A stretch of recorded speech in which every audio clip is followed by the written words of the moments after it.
기간 중 조급하게 결정해서 추진하기보다는 최근 국내외 경제 문제 그리고 외교 안보의 엄중한 상황을 고려해서 민생 안정과 외교 안보 등 당면 국정 현안에 집중하는 것이 바람직하다고 판단했습니다.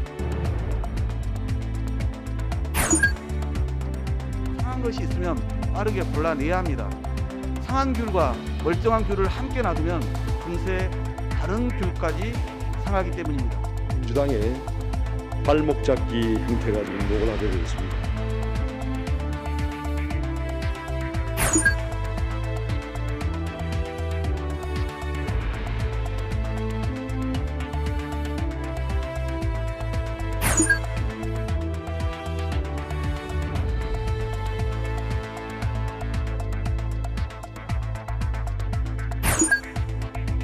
대기가 매우 건조한 상태에서 강원 영동을 중심으로는 양간지풍 가능성도 있고, 그리고 우리나라 전국에도 남서풍이 매우 강하게 불기 때문에 이 대형 산불 화재 발생에 굉장히 위험성이 노출되는 그런 상태라고 볼 수 있습니다.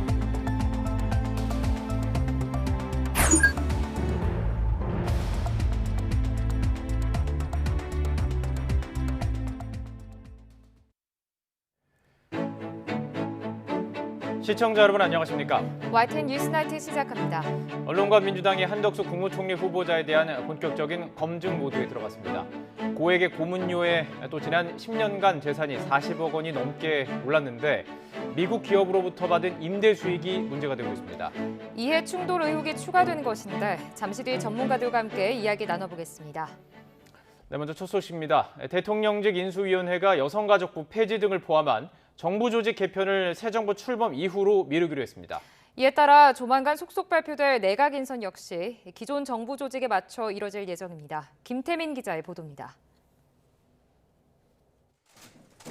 초미의 관심으로 꼽힌 정부 조직 개편은 일단 새 정부 출범 이후로 미뤄지게 됐습니다.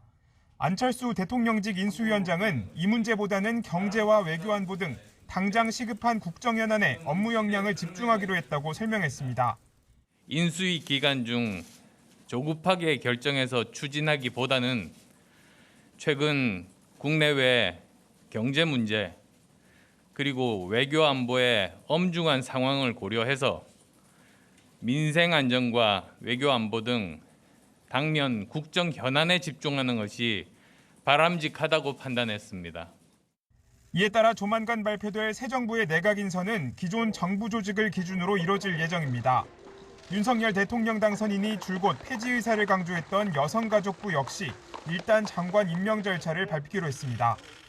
여가부 장관께서는 조직을 운영하면서 그 조직에서의 문제점이 무엇인지 그리고 좀 더 국민들을 위해서 나은 개편 방안이 있는 것인지 그것에 대해서 계획을 수립을 할 임무를 띠고 인수위 측은 향후 정부 조직 개편은 시기와 규모 면에서 모든 가능성을 열어두고 추진할 방침입니다. 시민사회는 물론 민주당과도 충분한 협의를 거치겠다고 했는데 여소야대 전국에서 정부 조직법이 표류하게 될 가능성이 큰 만큼 국정 운영 공백을 막겠다는 셈법이 담겼습니다. 또 다가올 6일 지방선거에서 여가부 폐지 등의 문제가 정쟁화되는 걸 미리 차단하겠다는 전략으로도 읽힙니다. 민주당에서도 이 문제는 급하게 뚝딱뚝딱 만들어낼 것이 아니다 이런 지적을 했고 충분히 의견 수렴할 필요가 있다 이런 말씀도 주셨습니다. 저희들은 그걸 존중합니다. 이처럼 인수위가 정부 조직 개편을 서두르지 않겠다는 뜻을 분명히 하면서 새 정부의 내각 인선 작업도 한층 더 속도가 날 전망입니다. 인수위는 이와 함께 새 정부의 명칭을 윤석열 정부로 하기로 가닥을 잡았습니다. 장제원 당선인 비서실장은 윤석열이란 이름 자체가 공정과 정의, 상식을 떠올리게 하기 때문이라고 표현했습니다. YTN 김태민입니다. 윤석열 당선인이 오는 10일 경제부총리를 비롯해서 내각 인선을 1차로 발표할 예정인 가운데 대통령 비서실장은 여전히 안개 속입니다. 당선인 측은 늦어도 다음 주엔 대통령실 수석들과 비서관직도 내정할 방침입니다. 엄윤지 기자입니다. 윤석열 당선인은 오는 10일 직접 경제부총리를 포함한 1차 내각 인선을 공개합니다.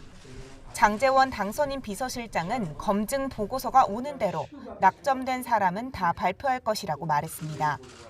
내각은 윤곽이 드러났지만 대통령 비서실장 자리는 여전히 안개 속입니다. 장제원 실장뿐 아니라 후보군에 올랐던 권영세 의원도 의원직을 내놓을 생각이 없다고 거듭 선을 그었습니다. 나는 국회로 갈 거예요. 진작에 비서실장은 다른 좋은 분으로 가는 걸로 나는 생각을 하고 있어요. 그리고 나는 의원직을 버려야 되는 자리에 대해서 생각을 전혀 안 하고 있고. 내각과도 손발을 맞춰야 하는 비서실장 인선을 두고 고심이 깊어지는 가운데 당선인 측은 국가정보원장을 둘러싼 하마평에 대해선 부인하며 취임 이후 지명할 것이라고 밝혔습니다. 국정원장은 당선인 신분이 아닌 현직 대통령만 지명할 수 있기 때문이란 설명입니다. 30대 장관 후보자가 없다는 지적에는 지역이나 성별, 세대보다는 일로 성과를 내는 인물을 발탁하는 것이 국민 통합에도 도움이 된다고 반박했습니다. 인수위 관계자는 YTN과 통화에서 이번 주 후반 늦어도 다음 주에는 대통령실 수석들과 비서관도 내정될 것이라고 밝혔습니다. 신원 조회 등을 거쳐 새로 옮기는 집무실에 들어가려면 빠르게 인선을 마쳐야 하는 만큼 속도를 내고 있다는 겁니다. 취임과 동시에 반드시 국방부 청사로 출근하겠다는 윤 당선인의 집무실 이전을 위한 작업도 시작됐습니다. 앞서 5월 10일 입주가 가능하냐 불가능하냐를 두고 당선인과 인수위 대변인 간 혼선이 빚어진 것을 의식한 듯 인수위에선 추가 브리핑을 열고 집무실 이전에 대해 세세하게 설명하며 취임 날부터 대통령 직무를 가능하게 할 것이라고 거듭 강조했습니다. 아직 어디서 일할지 모르는 인수위 관계자들은 이사할 채비를 하면서도 어수선한 분위기입니다. YTN 엄인주입니다. 대통령 집무실 이전을 앞두고 국방부가 이사 계약을 체결했습니다. 국방부는 내일 오전부터 본격적인 이사 작업을 시작한 뒤 다음 달 14일 이전을 완료하겠다는 방침입니다. 신준명 기자입니다. 국방부 본관 1층, 사무실 문 앞마다 커다란 포대 자루가 나와 있습니다. 직원들은 너나 할 것 없이 포대를 카트에 실어 건물 밖으로 옮깁니다. 대통령 집무실을 맞이하게 된 국방부가 이사를 준비하는 모습입니다. 국방부는 이삿짐을 줄이기 위해 이렇게 파쇄 차량을 불러서 불필요한 서류 등을 파쇄하고 있습니다. 국방부는 임시 국무회의에서 대통령 집무실 이전 비용 360억 원이 승인된 지 하루 만에 이사업체와 계약을 체결했습니다. 통신 네트워크 설치 비용이 좀 들어갈 걸로 보이고요. 그다음에 순수하게 이전 비용이 들어갈 수 있고 일부 시설 보수 같은 게 필요하지 않겠습니까? 국방부 이전 비용은 118억 원으로 이사비 30억 원, 네트워크 구축 비용 55억 원, 시설 보수비 33억 원입니다. 국방부의 계획에 따라 이전 작업은 5차례에 걸쳐 진행돼 다음 달 14일에 완료될 예정입니다. 국방부 2층부터 4층까지의 장차관실과 기획조정실 등 핵심 지휘부서는 상반기 한미 합동훈련이 끝나는 이번 달 28일까지 잔류하게 되면서 가장 늦게 이전 작업에 들어갑니다. 이전 완료 예상 날짜가 윤석열 당선인의 대통령 취임식 날짜인 5월 10일보다 나흘 늦어 윤 당선인이 취임식 당일 집무실에서 업무를 볼 수 없는 것 아니냐는 지적이 나왔지만 청사를 비우는 작업이 10일 이전에 먼저 진행되기 때문에 윤 당선인의 집무실이 국방부 청사에 들어오는 데에는 영향이 없을 것으로 전해졌습니다. YTN 신준명입니다. 고액 고문료에 이어서 한덕수 국무총리 후보자에 대한 부동산 관련 이해충돌 의혹 등이 제기됐습니다. 더불어민주당은 상한 귤까지 언급하면서 철저한 인사 검증을 벼르고 있어 다가올 청문 전국에서 최대 쟁점이 될 것으로 보입니다. 조성호 기자의 보도입니다. 윤석열 당선인이 국회로 보낸 인사청문 요청안에 나타난 한덕수 국무총리 후보자의 재산은 모두 82억여 원 상당입니다. 본인과 배우자의 은행 예금이 51억여 원, 지난해 100억 원가량의 매물로 내놓았다는 서울 종로구 단독주택은 25억여 원으로 신고했습니다. 한 후보자를 둘러싼 의혹들도 주로 재산 문제입니다. 1989년부터 1999년까지 미국 통신 대기업과 다국적 정유회사의 자회사에 자택을 임대했는데 상공부 국장부터 외교부 통상교섭본부장까지 통상 분야 고위직을 잇따라 지낸 시기라 주택 임대를 놓고 이해 충돌 의혹이 제기됐습니다. 전관 예우 의혹도 있습니다. 김현장에서 4년 동안 18억 원에 이르는 거액 고문료를 받은 것에 더해 S51 사회이사로 최근 1년 동안 8천만 원 넘는 급여를 받은 사실도 알려졌습니다. 한 후보자는 부동산과 관련해선 중개업소에 일임해 거래했고 세금도 투명하게 냈다고 해명했습니다. 고액 보수 논란은 인사청문회에서 상세하게 설명하겠다는 입장입니다. 저희가 그 자료를 잘 만들어서 제출하는 데 집중할 예정입니다. 아무런 문제가 거기서 논의를 하시다고요. 반면 인사청문 TF까지 꾸린 민주당은 한 후보자를 상한 귤에 비유하면서 단단히 벼르고 있습니다. 귤을 사오면 귤 상태를 하나하나 검사하고 무르거나 상한 것이 있으면 빠르게 골라내야 합니다. 상한 귤과 멀쩡한 귤을 함께 놔두면 금세 다른 귤까지 상하기 때문입니다. 직무 역량과 공직윤리, 국민검증 등 3대 검증 기준을 세우고 공직윤리는 문재인 정부에서 세운 7대 기준을 적용하고 갑질과 특혜 시비 여부 등도 따지겠다면서 인수위도 검증 기준을 제시하라고 요구했습니다. 이에 대해 인수위 관계자는 철저하고 종합적으로 검증하겠다면서도 민주당처럼 포장된 기준을 밝힐 생각은 없다고 전했습니다. 국민의힘은 민생 현안이 산적했는데 민주당이 새 정부 내각 구성과 국정 운영을 발목 잡는다고 맞섰습니다. 민주당의 발목 잡기 행태가 지금 노골화되고 있습니다. 과도한 신상 들기와 흠집내기 식의 그러한 구태적인 국회 인사청문회를 또다시 되풀이하겠다는 것입니다. 치열한 검증 공방이 예상되지만 문재인 정부조차 스스로 내세운 7대 기준에 못 미치는 인선이 많았다는 점에서 민주당이 내로남불이란 비판을 어떻게 피해갈지도 지켜볼 대목입니다. YTN 조성호입니다. 윤석열 당선인이 경기도 평택 미군 기지를 방문해 한미의 대북 연합 방위 태세를 점검했습니다. 한미 군사 동맹과 연합 방위 태세를 통한 강력한 억제력은 아무리 강조해도 지나치지 않다고 강조했습니다. 홍주혜 기자입니다. 윤석열 대통령 당선인이 경기도 평택의 주한 미군 기지 캠프 험프리스를 찾았습니다. 미군의 해외 단일 기지론 세계 최대 규모인 곳입니다. 윤 당선인은 당선되고 나서 처음 방문한 부대가 한미 군사동맹의 심장부인 캠프 험프리스라며 의미를 부여했습니다. 그러면서 북한의 핵과 미사일 위협에 맞서 미국과 함께 억제와 대응 태세를 강화하겠다는 의지를 분명히 했습니다. 북한의 ICBM 발사 등 한반도를 둘러싼 국제 정세가 매우 엄중한 상황 속에서 한미의 군사 동맹과 연합 방위 태세를 통한 강력한 억제력은 아무리 강조해도 지나치지 않다고 말했습니다.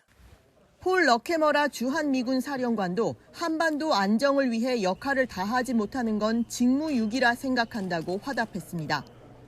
윤 당선인은 이후 장병식당에서 한미 장병들과 함께 식사하며 대화를 나누기도 했습니다. 입에 안 주세요? I do. I love it. Yes. 우리 데이비 전임 대통령들의 경우 당선인 신분일 때 용산 한미연합사령부에 가기도 했지만 대통령 당선인의 캠프 험프리스 방문은 이번이 처음입니다. 또 한미정책협의 대표단이 미국에서 행정부, 의회 등과 접촉하는 가운데 동시에 이뤄졌다는 점도 주목할 만합니다. 새 정부에선 한미 간 공조가 더 공고해질 거라고 강조하면서 최근 핵실험 준비 정황까지 엿보이는 북한에 강력한 경고의 메시지를 보내는 효과도 노린 것으로 보입니다. YTN 홍주혜입니다. 새 정부가 별도의 전담 조직을 만들어서 각종 부동산 세제를 손보기로 했습니다. 조세 원리에 맞게 개편하겠다는 입장을 거듭 강조했는데 어떤 변화가 생길지 주목되고 있습니다. 강혜경 기자가 보도합니다. 문재인 정부가 부동산 증세 정책을 추진할 수 있었던 주요 근거 가운데 하나는 낮은 보유세 실효세율이었습니다. 실질적인 세 부담률이 다른 나라보다 크게 낮다는 이유로 종합부동산세율 등을 인상해왔습니다. 자산 총액 대비 보유세 실효세율은 0.16% 정도로 자료가 있는 13개국 중에 평균 이하 수준입니다. 윤석열 당선인 측은 실효세율 지표에 맹점이 있다는 입장입니다. 보유세액을 부동산 총액으로 나눠 계산하는데 부동산 총액 가치 측정법이 나라마다 달라 국가별 실효세율을 비교하는 게 적절하지 않다는 겁니다. 이에 따라 대통령직 인수위원회는 새 정부가 출범하면 부동산 세제를 전반적으로 정상화하기 위한 TF를 발족하기로 했습니다. 조세 원리에 맞춘 개편에 주안점을 뒀습니다. 부동산 세제를 부동산 시장 관리 목적이 아니라 조세 원리에 맞게 개편하겠다는 것은 당선인의 일관된 입장이고요. 대략적인 개편 방안은 후보 시절 공약집을 통해 짐작해 볼 수 있습니다. 먼저 종합 부동산세율의 경우 1주택자에 대해서는 현 정부 출범 이전 수준으로 돌리고 세 부담 증가율 상한도 인하할 것으로 보입니다. 장기적으로는 지방세인 재산세와 통합하는 방안을 추진할 전망입니다. 종부세는 그냥 폐지하는 것이 아니라 재산세와 두 개를 합쳐가지고 합당한 과세를 하겠다 이렇게 말씀을 드렸습니다. 인수위는 부동산 세금 과세 표준이 되는 공시가격의 제도 개편 방안도 논의하고 있습니다. 앞서 윤 당선인은 공시가격을 2020년 수준으로 되돌리고 산정 근거와 평가 절차를 투명하게 공개하겠다고 공약했습니다. 인수위는 다만 공시가격은 세금뿐 아니라 기초생활보장수급자 선정 등 복지체계 전반에 영향을 주는 만큼 다각도로 접근해 여러 방안을 마련하겠다고 밝혔습니다. YTN 강희경입니다. 더불어민주당 송영길 전 대표가 당내 찬반 논란에도 불구하고 서울시장 출마를 공식화했습니다. 내용이 더 커질 것으로 보이는데 다른 격전지인 경기지사 선거전도 점차 가열되고 있습니다. 정유진 기자가 보도합니다. 대선 패배에 대한 책임을 지고 물러났던 송영길 전 대표가 더불어민주당 서울시장 경선 후보로 등록했습니다. 송 전 대표는 자신이 지방선거에 마중물이 되겠다는 명분을 내세웠지만 당내 반발은 불가피해 보입니다. 출마 공식화 전부터 송탐대실이라는 비판이 나왔고 결국은 대선에서 패배한 민주당의 태도와 자세, 신뢰 문제까지도 연결이 되기 때문에 오히려 타격이 더 클 수밖에 없는 것이라고 봅니다. 그래서 이건 진짜 송탐대실이에요, 송탐대실. 송 전 대표는 주위의 충정을 이해해달라고 호소했습니다. 뒷마무리는 본인이 해야 되지 않느냐, 자기의 충정을 알아달라, 뭐 이런 뜻이고요. 박주민 의원도 후보 등록을 마친 가운데 당 지도부는 경선을 거치지 않고 전략 공천하는 방안도 동시에 검토 중입니다. 이재명 전 지사의 정치적 텃밭인 경기지사 선거전도 고조되고 있습니다. 김동연 새로운 물결 대표는 민주당과의 합당을 선언하며 자신을 향한 당내 견제구를 뒷다리 잡고 있다고 되받아쳤습니다. 발목 잡을 때가 아니라 심차게 앞으로 뛰어나갈 때입니다. 국민의힘도 경기지사 공천권을 두고 유승민 전 의원과 김은혜 의원 사이 기선 잡기 신경전이 본격화하고 있습니다. 유 전 의원은 윤석열 당선인 대변인 출신인 김은혜 의원을 겨냥해 윤심이 아닌 민심이 가장 중요할 것이라고 경계했고 가장 중요한 거는 저는 윤심이다, 명심이다, 박심이다 이런 게 아니라 바로 경기도민들의 민심 아니겠습니까? 경기도가 지역구인 김 의원은 출마 명분을 앞세웠습니다. 김은혜에게는 경기도에 대한 고민이 있었고 유승민 대표님이 정계의 은퇴에 대한 고민이 있으셨잖아요. 6일 지방선거가 50여일 앞으로 다가온 가운데 격전 지역의 선거전도 뜨거워지고 있습니다. YTN 정유진입니다. 국민의힘이 문재인 대통령과 김정숙 여사가 북악산 남측면 개방을 기념한 산행 도중에 법풍사터 초석에 앉은 사진이 공개되자 문화재를 보호해야 할 대통령으로서 경솔한 행동이라고 비판했습니다. 김형동 수석 대변인은 논평을 통해 문 대통령이 불과 지난주 법회에 참석해서 자비와 상생의 불교 정신을 언급했기에 더욱 실망스러운 행동이라며 이같이 밝히고 상처받은 불교계와 국민 앞에 사과하라고 촉구했습니다. 논란이 일자 청와대는 사과의 뜻을 밝혔습니다. 박수현 청와대 국민소통수석은 MBN 뉴스와이드에서 이번 일은 문 대통령의 부처님을 향한 공경과 불교를 대하는 존중의 마음과는 전혀 관련이 없다면서 사려 깊지 못했다는 말씀을 드린다고 말했습니다. 그러면서 오래된 종교적 역사적 의미가 있는 초석 위에 앉으신 것으로 오해할 수 있다며 다만 최근에 복원을 위해 버려진 돌이라도 연화문 등이 새겨져 있으니 부적절한 점이 있었다고 설명했습니다. 부산대 이어 고려대도 조국 전 법무부 장관 딸 조민 씨의 학부 입학 취소 결정을 내린 사실이 뒤늦게 알려졌습니다. 조 씨 측은 너무 가혹하고 부당한 결정이라며 법원에 무효 확인 소송을 제기했습니다. 김대겸 기자입니다. 고려대학교가 조국 전 장관의 딸 조민 씨에 대해 입학 취소 결정을 내렸다고 밝혔습니다. 앞서 부산대가 조민 씨의 의학전문대학원 취소 결정을 발표한 지 불과 이틀 만입니다. 앞서 고려대는 지난해 8월 입학 취소 처리 심의위원회를 구성해 입시 전형 요소 가운데 하나인 조 씨의 학교생활 기록부를 살펴본 결과 법원이 허위 사실로 판단한 이력이 적혀 있다는 사실을 확인했습니다. 이에 따라 지난 2월 조 씨에 대한 입학 취소를 결정한 뒤 내부 결재를 거쳐 조 씨 본인에게도 입학 취소를 통보했습니다. 조 씨의 입학 취소 사실은 비공개 원칙에 따라 알려지지 않다가 교육부 질의에 답변하는 과정에서 파악돼 결정 한 달여 뒤에야 발표됐습니다. 오늘 저희도 알게 돼서 교육부에 이제 공문을 회신을 하면서 교육부에서 사실이 아닌 왜곡이 이제 발생되지 않도록 저희가 보내드릴. 조 씨 측은 고려대의 입학 취소 처분에 대해 무효 확인 소송을 제기하며 반발했습니다. 조 씨는 소송 대리인을 통해 밝힌 입장문에서 입학 취소 처분이 너무 가혹하고 부당하다고 호소했습니다. 이어 심의위가 검토한 생활기록부 가운데 문제가 된 경력 기재가 모두 허위인 것은 아니라고 반박했습니다. 또 단지 일부 허위 내용이 포함됐다는 이유만으로 신중한 검토 없이 입학을 취소한 것 사형 선고와도 마찬가지라고 지적했습니다. 조 씨 측은 지난 5일 부산대가 의전원 입학 취소를 결정한 데 대해서도 법원에 집행정지를 신청해 오는 15일 첫 신문이 열릴 예정입니다. 법원이 어떤 판단을 내놓느냐에 따라 조 씨의 의사면허 취소 여부도 최종 결정될 것으로 보입니다. YTN 김대겸입니다. 한동훈 검사장이 무혐의 처분을 받으면서 재작년 MBC 보도로 촉발된 채널A 사건 수사는 사실상 일단락됐습니다. 검언 유착이냐 정언 유착이냐 숱한 공방이 오갔지만 결국 실체는 다가가지도 못하고 논란으로만 남을 가능성이 커졌습니다. 나혜인 기자입니다. 채널A 사건의 핵심은 현직 기자가 여권 인사의 비리 정보를 캐려고 재소자를 상대로 협박성 취재를 했다는 겁니다. 당사자인 이동재 전 기자는 이 과정에서 검찰 수사에 힘을 써줄 수 있다며 한동훈 검사장과 친분을 과시했는데 단순한 허세가 아니라 한 검사장도 범행을 공모한 게 아니냐는 의혹이 불거졌습니다. 이른바 검언유착 의혹입니다. 이철 막 와이프 찾아다니고 막 이러는데 그건 해보면 하지. 교도소에 편지를 썼거든요. 이렇게 당신 어차피 자기들이 너 다 버릴 것이고 너 그런 거 하다가 한두 걸리면 되지. 하지만 수사는 순탄치 않았습니다.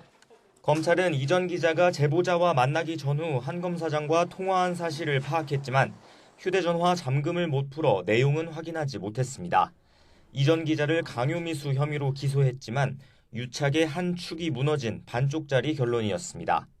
그러자 이번에는 정언유착 의혹이 고개를 들었습니다. 친여 성향인 제보자가 검언유착이라는 프레임을 만들고자 미리 함정을 파고 MBC를 동원해 몰래카메라로 취재했다는 주장입니다. 추미애 당시 법무부 장관의 수사 지휘와 검찰총장 징계가 이어지고 이듬해 이 전 기자가 1심에서 무죄를 받으면서 기획설엔 더 살이 붙었습니다. 실체가 없는 검언 유착을 내세워서 무리한 수사를 진행했습니다. 이제는 이 사건을 누가 기획하고 만들어냈는지를 밝혀야 할 시점이라고 생각합니다. 논란을 매듭지어야 할 검찰은 미온적인 태도로 일관했습니다. 수사팀의 무혐의 의견을 지휘부가 반려했다는 뒷말은 지검장이 바뀌어도 그치지 않았습니다.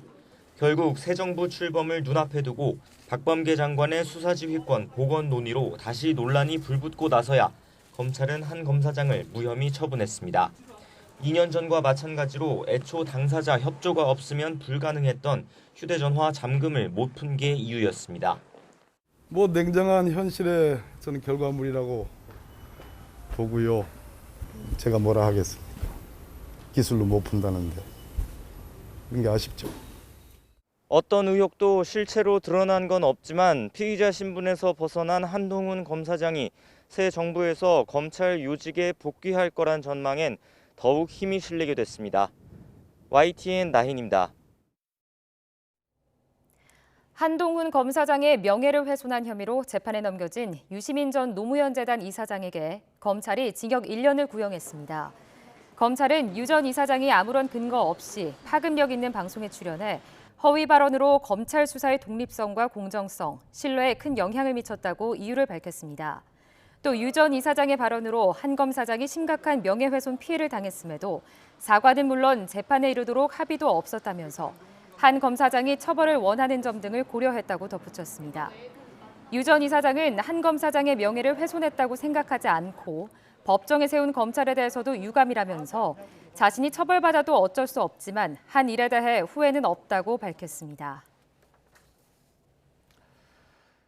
코로나19 신규 확진자가 사흘째 20만 명대를 기록하면서 감소세를 유지하고 있습니다. 정부는 오미크론 등 코로나 변이가 유행을 해도 예방접종 효과가 지속되고 있다면서 확진 이력이 있던 사람에게도 백신 3차 접종을 권고하는 것을 검토하고 있습니다. 기정훈 기자가 보도합니다. 코로나19 신규 확진자는 22만 4,820명. 하루 전보다 6만 1천여 명 줄었고 일주일 전에 비해 9만 5천여 명, 2주 전과 비교하면 17만 명 넘게 감소했습니다. 사흘째 20만 명대를 기록하며 이달 들어 계속 30만 명을 밑돌고 있습니다. 방역당국은 하루 평균 신규 확진자가 40만 명 수준이었던 3월 3주차를 정점으로 증가세가 꺾여서 3주째 억제되는 경향을 보이고 있다고 설명했습니다. 누적 확진자는 전체 인구의 28.6%인 1,477만여 명으로 조만간 1,500만 명을 넘을 것으로 예상됩니다. 사망자는 348명으로 이틀째 300명대고 위중증 환자는 1,116명으로 31일째 1,000명대를 이어가고 있습니다. 전국의 중환자 병상 가동률은 59.3%로 31일 만에 60% 아래로 떨어졌습니다. 정부는 위중증과 사망자 역시 감소 추세라고 보면서도 하반기 재유행을 대비해야 한다는 입장입니다. 대비책은 역시 백신 접종 확대. 스텔스 오미크론 등 변이가 유행해도 백신의 예방 효과가 지속되고 있다며 3차 접종을 또다시 강조했습니다. 특히 60세 이상의 고령층의 경우는 반드시 3차 접종을 받아주시기를 당부드립니다. 60세 이상의 경우 3차 접종자는 미접종자에 대해서 치명률이 10분의 1 수준입니다. 확진 이력자들에게도 백신 3차 접종을 권고하는 것을 검토하고 있다고 밝혔습니다. 나아가 고령층에 대한 4차 접종도 검토 중입니다. 미국이 50세 이상의 4차 접종을 허용했고 유럽이 80세 이상에게 4차 접종을 권고한 것에 주목하고 고령층의 중증화 예방을 위해 4차 접종이 필요한지 여부를 전문가 자문과 예방접종 전문위원회를 통해 결정하기로 했습니다. YTN 기정훈입니다. 오미크론 변이 발생 초기만 해도 확진자 격리 기간이 2주였죠. 지금은 일주일입니다. 정부는 이 기간을 더 단축할지 검토하고 있는데 전파 위험을 얼마나 감당할 수 있을지가 관건입니다. 이영원 기자입니다. 오미크론 변이가 국내에서 처음 확인된 건 지난해 12월입니다. 특성을 파악할 자료가 부족한 새로운 변이 발생에 당시 오미크론 확진자 격리 기간은 2주에 달했습니다. 이후 10일에서 백신 접종 여부에 따라 완료자는 7일로 줄었는데 지난 2월부터는 접종력과 무관하게 검사일부터 7일로 일어나 있습니다. 이렇게 격리 기간을 줄일 수 있었던 건 감염자의 바이러스 전파력에 대한 과학적 근거가 쌓였기 때문입니다. 면역이 저하되어 있는 사람들 일부를 제외하고는 바이러스 배출이 일주일 넘어서 되는 사례가 없더라. 그것도 있었고 실제 현장에서도 검증을 했었고요. 그래서 그런 것들을 적용하는 데 있어서 반대하거나 이럴 일이 없었죠. 최대 8일, 대부분 7일대인 바이러스 배출 기간은 달라진 게 없지만 정부는 현행 격리 기간 단축을 검토하고 있습니다. 전파력은 크지만 치명률이 낮은 오미크론 특성에 초점을 맞춰 일상 회복을 준비하기 위해서입니다. 앞서 오미크론 대유행을 겪은 미국이나 영국은 확진자 격리 기간을 5일로 줄였습니다. 다만 이같이 격리일을 줄이면 추가 전파 가능성이 생길 수밖에 없습니다. 방역당국도 격리 기간 단축 논의는 바이러스 배출 가능성이 언제까지 있을지에 중점을 두기보다는 혹시 모를 전파 위험을 얼마나 감당할 수 있을지를 기준으로 검토하고 있다고 밝혔습니다. 이에 유행 확산세와 피해 규모, 의료 여력 등을 종합적으로 고려해 격리 기간을 어느 수준으로 줄일지 결정할 방침입니다. YTN 이영훈입니다. 휠체어를 탄 장애인이 지하철역 에스컬레이터에서 굴러떨어져 숨지는 사고가 일어났습니다. 엘리베이터가 있는데도 에스컬레이터를 타다가 사고를 당한 건데 차단봉이 설치되지 않아 사고를 막지 못했다는 지적도 나옵니다. 이준엽 기자입니다. 과학수사조끼를 입은 현장 감식 요원들이 사진을 찍고 현장을 둘러봅니다. 접근하지 못하도록 출입 금지 테이프를 둘러놨습니다. 낮 12시 50분쯤 전동 휠체어를 이용하는 50대 남성 장애인 A씨가 서울 지하철 양천 향교역에서 에스컬레이터를 탔다가 굴러 떨어졌습니다. 남성은 40m 떨어진 곳에 엘리베이터를 두고 에스컬레이터를 사용했고 뒤로 넘어지며 사고를 당했습니다. 계단을 내려오던 이용객 신고를 출동한 구급대원이 A씨를 병원으로 이송했지만 숨졌습니다. 경찰은 당시 A씨가 지하철 승객들이 모두 빠져나갈 때까지 기다렸고 엘리베이터가 정상 가동됐는데도 에스컬레이터를 탄 것으로 파악됐다고 설명했습니다. 에스컬레이터의 사고 예방을 위해 휠체어 탑승을 막는 중앙 차단봉은 없었습니다. 법에는 쇼핑카트나 수화물 카트를 가져갈 것으로 예측될 경우에만 에스컬레이터 진입 방지대를 설치하게 돼 있어 의무 규정으로 보기 어려운 상황입니다. 비장애인이었다면 당하지 않았을 사고로 또 한 명의 장애인이 사망하면서 매일 이동권 시위를 벌여온 장애인 단체는 허술한 안전 규정을 거듭 비판했습니다. 특히 전동 휠체어 탄 장애인이 위험하다는 것은 이미 판정이 된 상황입니다. 그런데 그것을 아직도 공고사항으로 두고 그리고 그 공고를 안 지킨 상황에서 떨어졌다는 것은 경찰은 CCTV나 관계인 조사를 통해 A씨가 에스컬레이터를 이용하게 된 경위와 안전관리에 대한 업무상 과실 여부 등을 확인할 방침입니다. YTN 이준엽입니다. 장애인 부모단체가 전국장애인차별철폐연대가 만든 탈시설 지원법은 당사자들의 의견을 전혀 수렴하지 않은 인권침해 법안이라며 폐지를 촉구했습니다. 이들을 만난 국민의힘 이준석 대표는 일방의 의견이 아닌 실제 현장의 목소리를 듣는 기회가 됐다며 지혜로운 해법을 찾겠다고 약속했습니다. 직접 들어보시죠.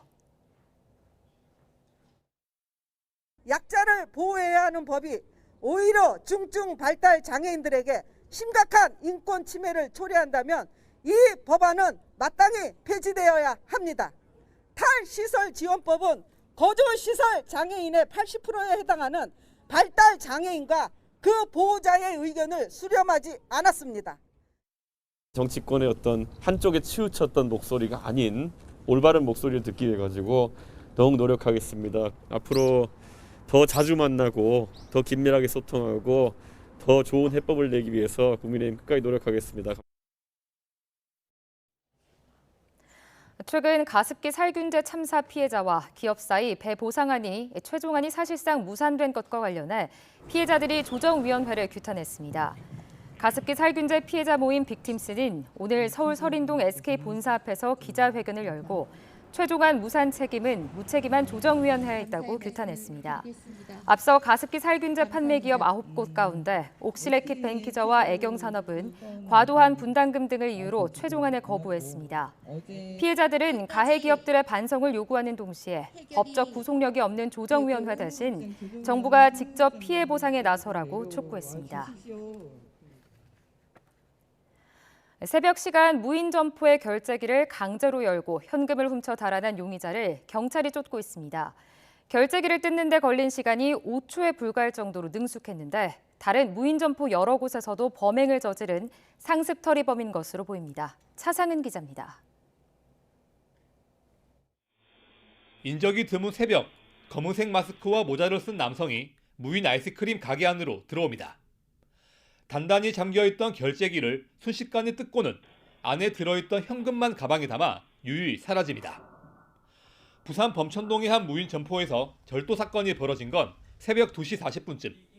저한테 전화를 주셔가지고 가게가 지금 뭐가 좀 이상하다, 돈통이 좀 나와 있고 기계가 이상하다 하시길래 놀래가지고 이제 바로 저희 5분 거리라서 바로 왔거든요. 오니까 이제 다 열려 있고 기계가 망가져 있고 이렇더라고요.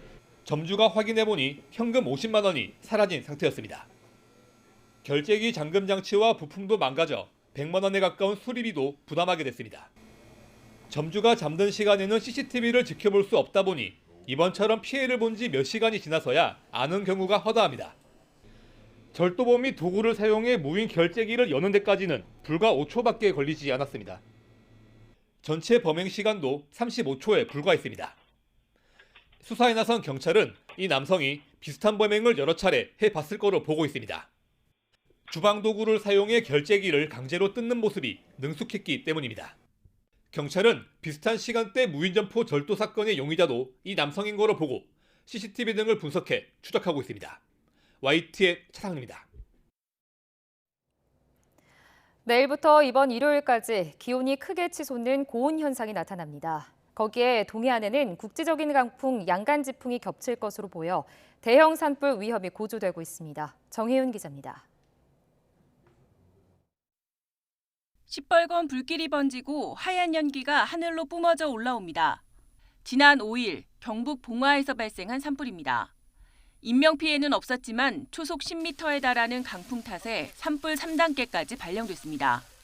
산불이 가장 많은 봄철에는 강풍도 자주 나타납니다. 특히 국지적인 강풍은 산불 피해 지역을 급격히 키우고 진화에도 어려움을 안겨주는 최악의 요소입니다. 내일부터 일요일까지 또 대형 산불 경계령이 내려졌습니다. 우선 기온이 크게 치솟아 대지가 더 바짝 마르는 고온 현상이 문제입니다. 서울 기온은 최고 24도, 강릉은 무려 27도까지 기온이 치솟을 것으로 보입니다. 불씨만 있으면 산불이 날 수 있는 건조한 날씨에 강풍까지 가세합니다. 남쪽에는 고기압이, 북쪽에는 저기압이 자리 잡으며 강한 서풍이 부는 기압 배치가 나타납니다. 서풍이 태백산맥을 넘으며 고온 건조해지고 풍속도 더 세지는 양간지풍이 만들어지는 겁니다.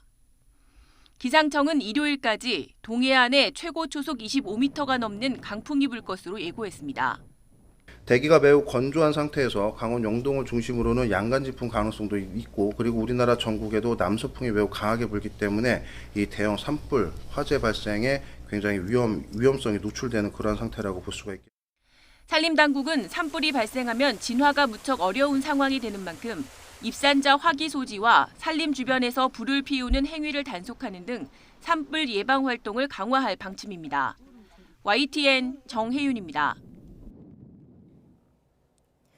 완연한 봄 날씨 속에 전국 곳곳에 봄꽃이 만개한 가운데 전라북도 산간 지역에는 눈이 내렸습니다. 무주 덕유산 국립공원 사무소에 따르면 오늘 아침 한때 해발 1,520m 덕유산 설천봉 대피소 주변에 눈이 내렸습니다. 눈이 내리면서 탐방로와 나뭇잎은 하얗게 물들었는데 오후 들어 해가 뜨면서 눈은 녹았습니다. 눈이 내릴 당시 설천봉 인근 지역의 온도는 영하 0.6도였던 것으로 전해졌습니다. 다만 내린 눈의 양이 그렇게 많지 않아 적설량은 기록되지 않았습니다.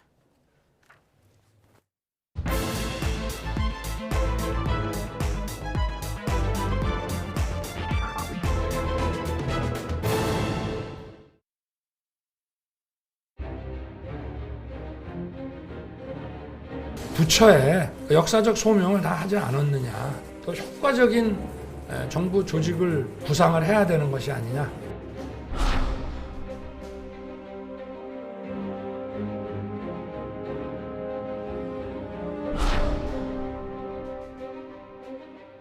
그 폐지라는 단어 그리고 우리 당선인께서 재차 확인하셨던 또 폐지라는 그런 입장에 대해 가지고 그것에 부합하는 모습으로 이루어져야 될 것이다라는 생각을 하고요. 네, 여가부 장관도 이번 조각에서 발표 예정입니다.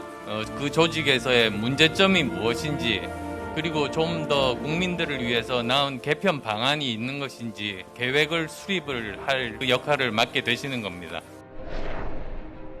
최근 국내외 경제 문제 그리고 외교 안보의 엄중한 상황을 고려해서 당면 국정 현안에 집중하는 것이 바람직하다고 판단했습니다. 안보 역량의 결집이 필요한 정부 교체기에 준비되지 않은 국방부와 합참의 갑작스런 이전과 청와대 위기관리센터의 이전이 안보 공백과 혼란을 초래할 수 있다는 우려를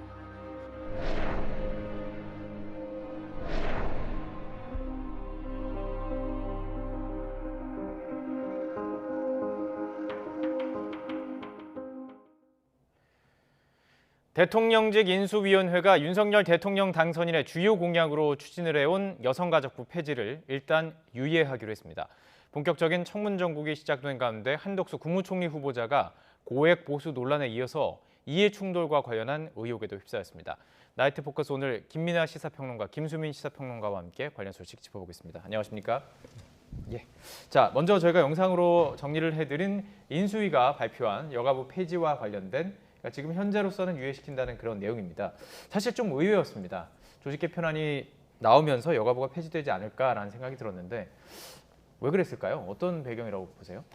일단은 여소야대 상황이 될 수밖에 없다. 이 점을 좀 고려했다고 보는데요. 왜냐하면 이 새 부처의 어떤 신설이나 뭐 개편, 폐지 뭐 이런 것들은 결국 정부조직법 개정안을 국회에서 처리를 해야 됩니다. 그런데 지금 이제 더불어민주당이 다수인 것이고 그런 상황이어서 상당히 이제 좀 쉽지 않아 보이는데 이게 정치적 쟁점이 될 만한 내용이 없으면 굳이 이제 새 정부가 자신의 이제 어떤 통치 철학이라든가 이런 것들을 실어가지고 만든 새로운 이제 정부 부처 개편에 대해서 아무리 다수 의석을 가진 이제 야당이라고 해도 그걸 무작정 이제 반대하거나 뭐 이럴 수는 없는 거죠.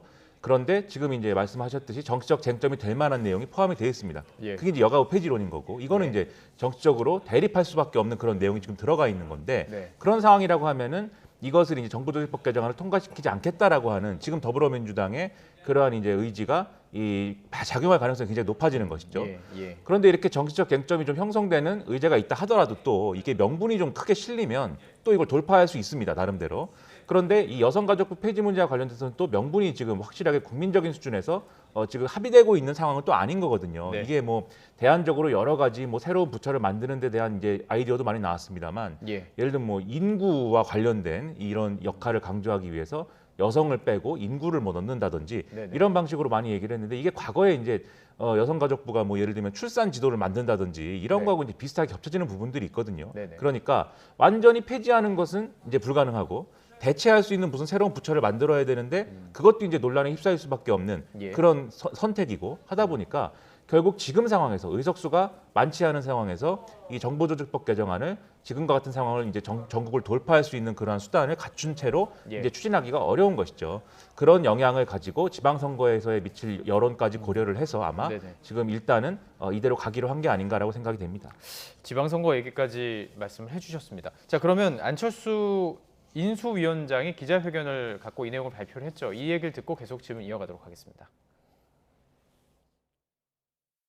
최근 국내외 경제 문제 그리고 외교 안보의 엄중한 상황을 고려해서 민생 안정과 외교 안보 등 당면 국정 현안에 집중하는 것이 바람직하다고 판단했습니다. 따라서 조각도 현행 정부 조직 체계에 기반해서 추진하기로 했습니다. 여가부 장관도 이번 조각에서 발표 예정입니다.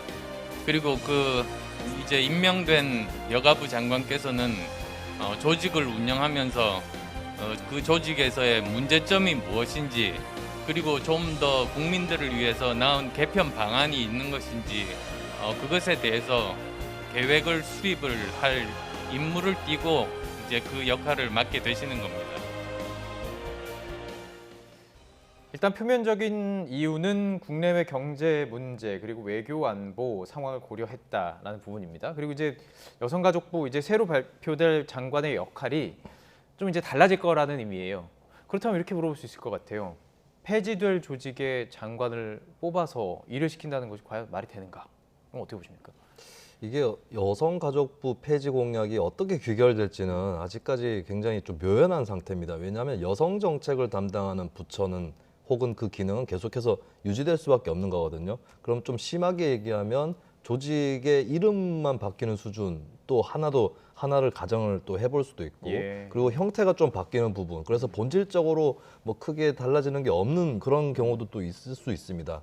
여기서 이제 좀 줄타기가 필요한 것인데 여가부 폐지 공약에 환호했던 쪽은 그런 경우에 굉장히 실망을 할 수도 있는 것이겠고요. 근데 거꾸로 이제 처음부터 굉장히 민감하게 반대를 해왔던 쪽에서는 그 조직의 어떤 본질이라든지 기능 이런 것들을 철저히 꼼꼼히 따지려고 하는 이런 또 특성이 있을 겁니다. 이 사이에서 사실 지방선거도 앞두고 있거니와 이미 윤석열 인수위 같은 경우는 정부 출범 전에도 뜨거운 쟁점 사안 때문에 여론으로부터 좀 질타를 받고 여론조사 지표도 좀 나쁘게 나오는 경우가 하나 있었죠. 이게 집무실 이전 문제였습니다. 여기에 이어서 또 갈등 사안을 끄집어낼 거냐 여기에 대한 고민들은 좀 많이 있었다고 봅니다. 그래서 선거에서 여가부 폐지가 어느 정도로 예. 국민의힘의 승리에 기여했는지에 대해서도 의견이 분분한 상황이거든요. 네. 이 상황에서 더 밀어붙였을 때 특히 지난 대선 막바지에 이재명 후보로 결집했었던 청년 여성의 결집이 지방선거를 앞두고 마저 계속 이어질 수도 있는 그런 상황이 또 네. 초래될 수 있습니다. 그런 예. 것들을 종합적으로 고려를 했다라고 볼 수 있겠고 인수위원장이 밝혔듯이 뭐 안보라든지 코로나 이런 더 중요한 과제들 또 국민들이 뭐 해결해야 된다라고 했을 때 이론이 별로 없는 예. 그런 과제들이 또 있기 때문에 이런 것들을 다 종합했을 때는 좀 이 쟁점은 뒤로 미루는 게 낫겠다라고 판단한 거죠.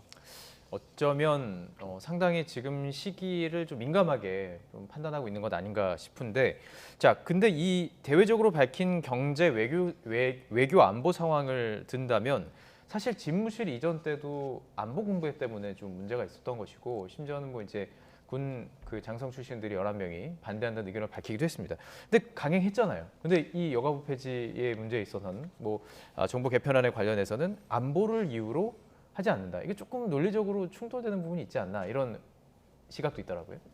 뭐 안보를 이유로라는 이제 뭐 표현이라기보다도 예. 처리해야 될, 신경 써야 될 얘기도 많은데 굳이 이제 여가부 폐지를 가지고 소모적인 논쟁하느냐, 뭐 이 논리지 않습니까? 예. 구체적으로 이제 4월 달이 이제 굉장히 심각한 이제 그런 이제 시기가 될 것으로 보이는데, 외교안보 문제를 말씀하셨으니까 지금 뭐 러시아, 우크라이나 그런 상황들도 있고 이게 경제에 미치는 영향이나 이런 것들이 상당히 심각할 것 같고, 예. 또 지금 이제 소비자 물가가 3월 기준으로 4% 이상 올라가지고 그것도 이제 경제적으로 심각한 부담이다, 이런 얘기 나오고 있고, 그리고 이제 북한이 뭔가를 한다, 계속 ICBM 발사 시험을 하든 핵실험을 하든 4월 달에 할 태양전. 것으로 네. 예상이 되는데, 그러한 것들을 종합적으로 봤을 때 이 정보조직법 개정안을 가지고 계속 이제 갈등 사안을 만드는 것이 이전에 이제 집무실 이전을 가지고 이제 했던 여러 가지 힘겨루기나 이런 것의 연장선으로 비춰지면은, 아, 새 정부가 뭔가 처리해야 될 현안들이 많은데, 그렇지 않아도 집무실 이전 때문에 이게 여러모로 좀 소모적인 논란이 있었는데 이걸 가지고도 또 이렇게 소모적인 어떤 방향으로 국정을 운영하는구나, 이런 인식을 강화할 수가 있는 거죠. 지금 이제 윤석열 당선이 나고 인수위에 필요한 거는 집무실 이전은 어쨌든 밀어붙여서, 왜냐하면 이제 새 정부 시작하는 그 시점에 예. 어쨌든 청와대에 있지 않겠다라는 당선인의 이제 의중이 굉장히 명확하게 이제 드러난 것이고 그거를 추진한 거니까, 예. 그거는 이제 좀 갖고 가더라도 나머지 문제에 있어서는 이제는 좀 지도자적인 모습을 보여야 한다. 국민을 통합하고 그다음에 이런 정치적인 어떤 고집을 부린다는 식의 어떤 그러한 인상을 남기지 않고, 예. 뭔가 이제 국민 통합을 이루고 정치권의 어떤 통합적인 어떤 이런 의견을 모으는 것을 보여줘야 할 때이다. 예. 그래야 이제 균형이 나름대로 맞는 식으로 만들어서 국정 운영 동력을 유지할 수가 있는 거거든요. 예. 근데 계속 이제 이런 좀 갈등 사안을 끌고 가는 것은 예. 일방적인 어떤 국정 운영을 예고하는 것으로 비춰질 수 있기 때문에, 예. 뭐 앞서도 말씀하셨던 대로 지방선거에도 좋은 영향이 있지 않을 것이고, 예. 오히려 이제 앞으로의 초기부터 이 국정 운영이 제대로 안 되는 그런 상황으로 예. 이어질 수 있다라고 볼 수가 있죠. 예. 그래서 이제 이 부분과 관련돼서는 나름대로 신중한 접근을 할 수밖에 없는 상황이라고 봅니다. 혹시 뭐 당의 요청이 있었나, 이런 것도 뭐 후속 취재가 있으면 좀 관심 갖고 볼 필요가 있을 것 같습니다. 그러니까 강약 뭐 이걸 좀 맞추는 느낌이 있어요. 자, 이제 좀 시선을 좀 옮겨보도록 하겠습니다. 한덕수 국무총리 후보자, 연일종 의혹이 제기되고 있습니다. 원래 이제 인사청문회를 앞두고 언론과 이제 당 측에서 이제 제기되는 항상 의혹들이 있는데 조금 돈을 중심으로 이어지는 것 같습니다. 이 최초에 제기됐던 의혹은 이제 고액 고문료 도대체 어떻게 받았던 것이냐라는 부분인데, 여기에 추가된 게 이 집이 하나 있는데 이 집을 이제 임대를 준 거예요. 미국에 가시면서 임대를 줬는데, 임대를 준 곳이 좀 독특했습니다. 미국 기업. 네. 그리고 임대 수입도 이게 시장 논리에 맞나라는 좀 의문이 있습니다. 네, 저는 어쩌면 이제 김앤장 고문료 논란보다 이게 더 훨씬 클 수도 있다는 생각이 드는 것이, 네. 김앤장 고문료 같은 경우는 그게 일반 사람들의 어떤 정서에 안 맞는 부분이 있을 수도 있는데 일종의 뭐 시장가에서 형성되어 있다라고 하는 업계라든지 관계자들의 설명이라든지 반론, 이런 것들도 존재를 하는 것이고, 예. 좀 자세하게 이제 어떤 활동들을 했는지 이런 것들을 들여다볼 필요가 있다라고 하는 것이죠. 네. 근데 이번에 불거진 부동산 임대 같은 의혹 경우는 이제 AT&T라고 이제 통신 기업에다가 미국의 통신 기업이죠. 유명한 이쪽이 이제 여기 입주를 하게 되는 거죠. 네. 근데 이 AT&T가 당시에 국내에서 했었던 활동들을 봤을 때 여러 가지 민감한 사안들이 불거졌었습니다. 예. 당시에 예를 들면은 이제 1988년에 영업을 국내에서 시작을 했고, 그러면서 한국, 일본, 대만 이쪽에 그 소재하고 있는 전화기 제조업체들을 대상으로 이거 덤핑이다. 라고 해서 제소를 하기도 하고 예. 국내에서 여러 통상 갈등들이라든지 이런 것들을 벌이는 그런 것도 있었고 또 한국 시장의 이 빗장을 풀기 위해서 굉장히 노력을 했는데 예. 풀리자마자 한국통신교환기 입찰에 참여를 한다든지 예. 여러 가지 좀 민감한 그런 또 특혜 논란이라든지 이런 것들도 불거졌던 기업이거든요. 예. 근데 당시 통상 쪽에 몸을 담고 있었던 것이 한덕수 총리 후보자의 임무였었고 예. 그의 일이었었기 때문에 이해 충돌이라고 하는 논란이 벌어지는 겁니다. 그러니까 이해 충돌이라고 했을 때 몇몇 이제 좀 오해들이 있는데 이해 충돌은 뭐 고의적으로 이권을 탐했다라는 개념은 아닙니다. 그러니까 우리가 예를 들어서 코로나19에서 마스크를 쓰고 있는 게 쓰고 있지 않으면 이제 과태료를 물리기도 하죠. 근데 과태료를 물리는 게 이 사람 때문에 코로나가 퍼졌다라고 해서 물리는 것이 아니라 코로나를 막아야 되는 사전 예방의 원칙을 다하지 않았기 때문에 과태료를 물리는 네네. 이런 개념이듯이 이해 충돌 같은 경우도 예를 들어서 집에 들어오는 세입자라고 했을 때는 그 예. 사람이 어떤 사람인지는 집주인으로서 상식적으로는 알기 쉬울 것인데 근데 하필이면 미국에 그것도 통상에 관련된 기업이 들어왔다라고 예. 하고 이제 집을 사는 과정에서 그것도 그 임대료를 받아서 집을 사는데 또 썼거든요. 이런 예. 것들이 직접적으로 연관이 안 되어 있고 우연의 일치라고 하더라도 예. 공직자로서는 미리 예방했었어야 되는 이해 충돌이었던 건데 그것을 회피하거나 예방하지 못했다라고 하는 그 정도 수준의 논란까지는 이미 이른 것 같습니다. 그러니까 그 이해 충돌이라는 것이 단순히 정말 그 이익을 탐하지 않더라도 그럴 가능성이 있는 것 자체를 지금 차단하는 거기 때문에 좀 넓게 해석할 필요가 있다고 말씀을 해주신 건데요. 자, 그런데 받아들인 돈도 지금 계산을 좀 해봤더니 월세만 한 5, 600만 원이 되는 것 같아요. 월세로만 본다고 해도. 그리고 또 3억을 미리 받았고 그리고 전체 금액을 보면 한 6억이 됩니다. 그리고 재산이 늘어난 걸 보니까 10년 이제 공직 이후에 10년 기간 동안에 40억 정도가 늘어났어요. 자, 그렇다면 이게 국민 눈높이에 맞느냐? 이런 질문이 나올 수 있는 거거든요. 청문회에서도요. 아마도 이제 한덕수 후보자나 이제 국민의힘 또는 이제 뭐 인수위 측에서는 아마 그런 얘기를 할 것 같습니다. 단지 이제 뭐 돈이 많다고 해서 또 돈을 많이 벌었다고 해서 그걸로 이제 뭐 공직자의 자격이 없다고 할 수 있겠느냐 뭐 이런 논리로 나올 것으로 보이는데 그러니까 예를 들면 구체적으로 이제 어떤 사안에 개입했다거나 이런 게 드러나지 않았는데 그것만 가지고 문제 삼는 거는 뭐 발목 잡기 아니냐 이제 이런 논리예요 지금. 근데 제가 봐도 이제 여러모로 이제 국민들의 눈높이에는 맞지 않는 부분들이 많이 있는 게 지금 김수민 평론가도 말씀하셨는데 이게 무슨 뭐 이 굉장히 고가의 주택을 장인으로부터 이제 사들인 주택을 이 외국 기업에 이렇게 임대하는 그때가 사실 김수민 평론가도 그렇고 저도 그렇고 나이가 굉장히 젊은 사람들입니다.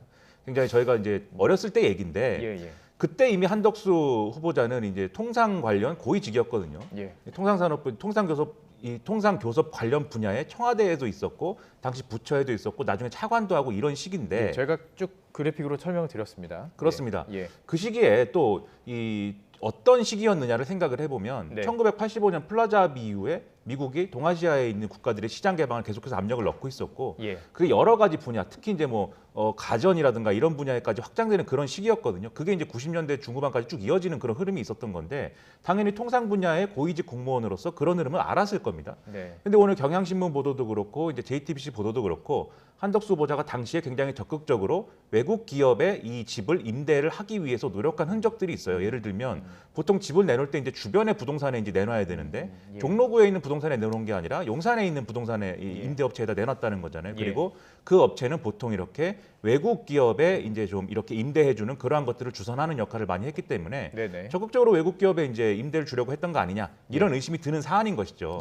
다만 이제 이런 얘기는 해볼 수도 있을 것 같습니다. 워낙 옛날 일이고 그 시대에는 그게 그렇게 큰 문제가 된 건 아니지 않느냐. 다소 고위공직자로서의 처신 지금 기준으로 보면은 아니 이게 뭐 이 시장 개방 압력을 넣고 있는 그런 이 정황이 명백한 어떤 상대에 대해서 그런 이 해당 국가의 기업에 대해서 그런 식으로 이제 사실상 자기의 사익으로 여길 수 있는 부분을 열어준 것이 그 시대에는 뭐 일반적인 일일 수도 있지 않았겠느냐 이렇게 얘기할 수도 있겠는데 어쨌든 한덕수 후보자는 2007년까지 공직을 한 사람이 민간에 있다가 다시 지금 2022년에 이제 불려 나온 거지 않습니까?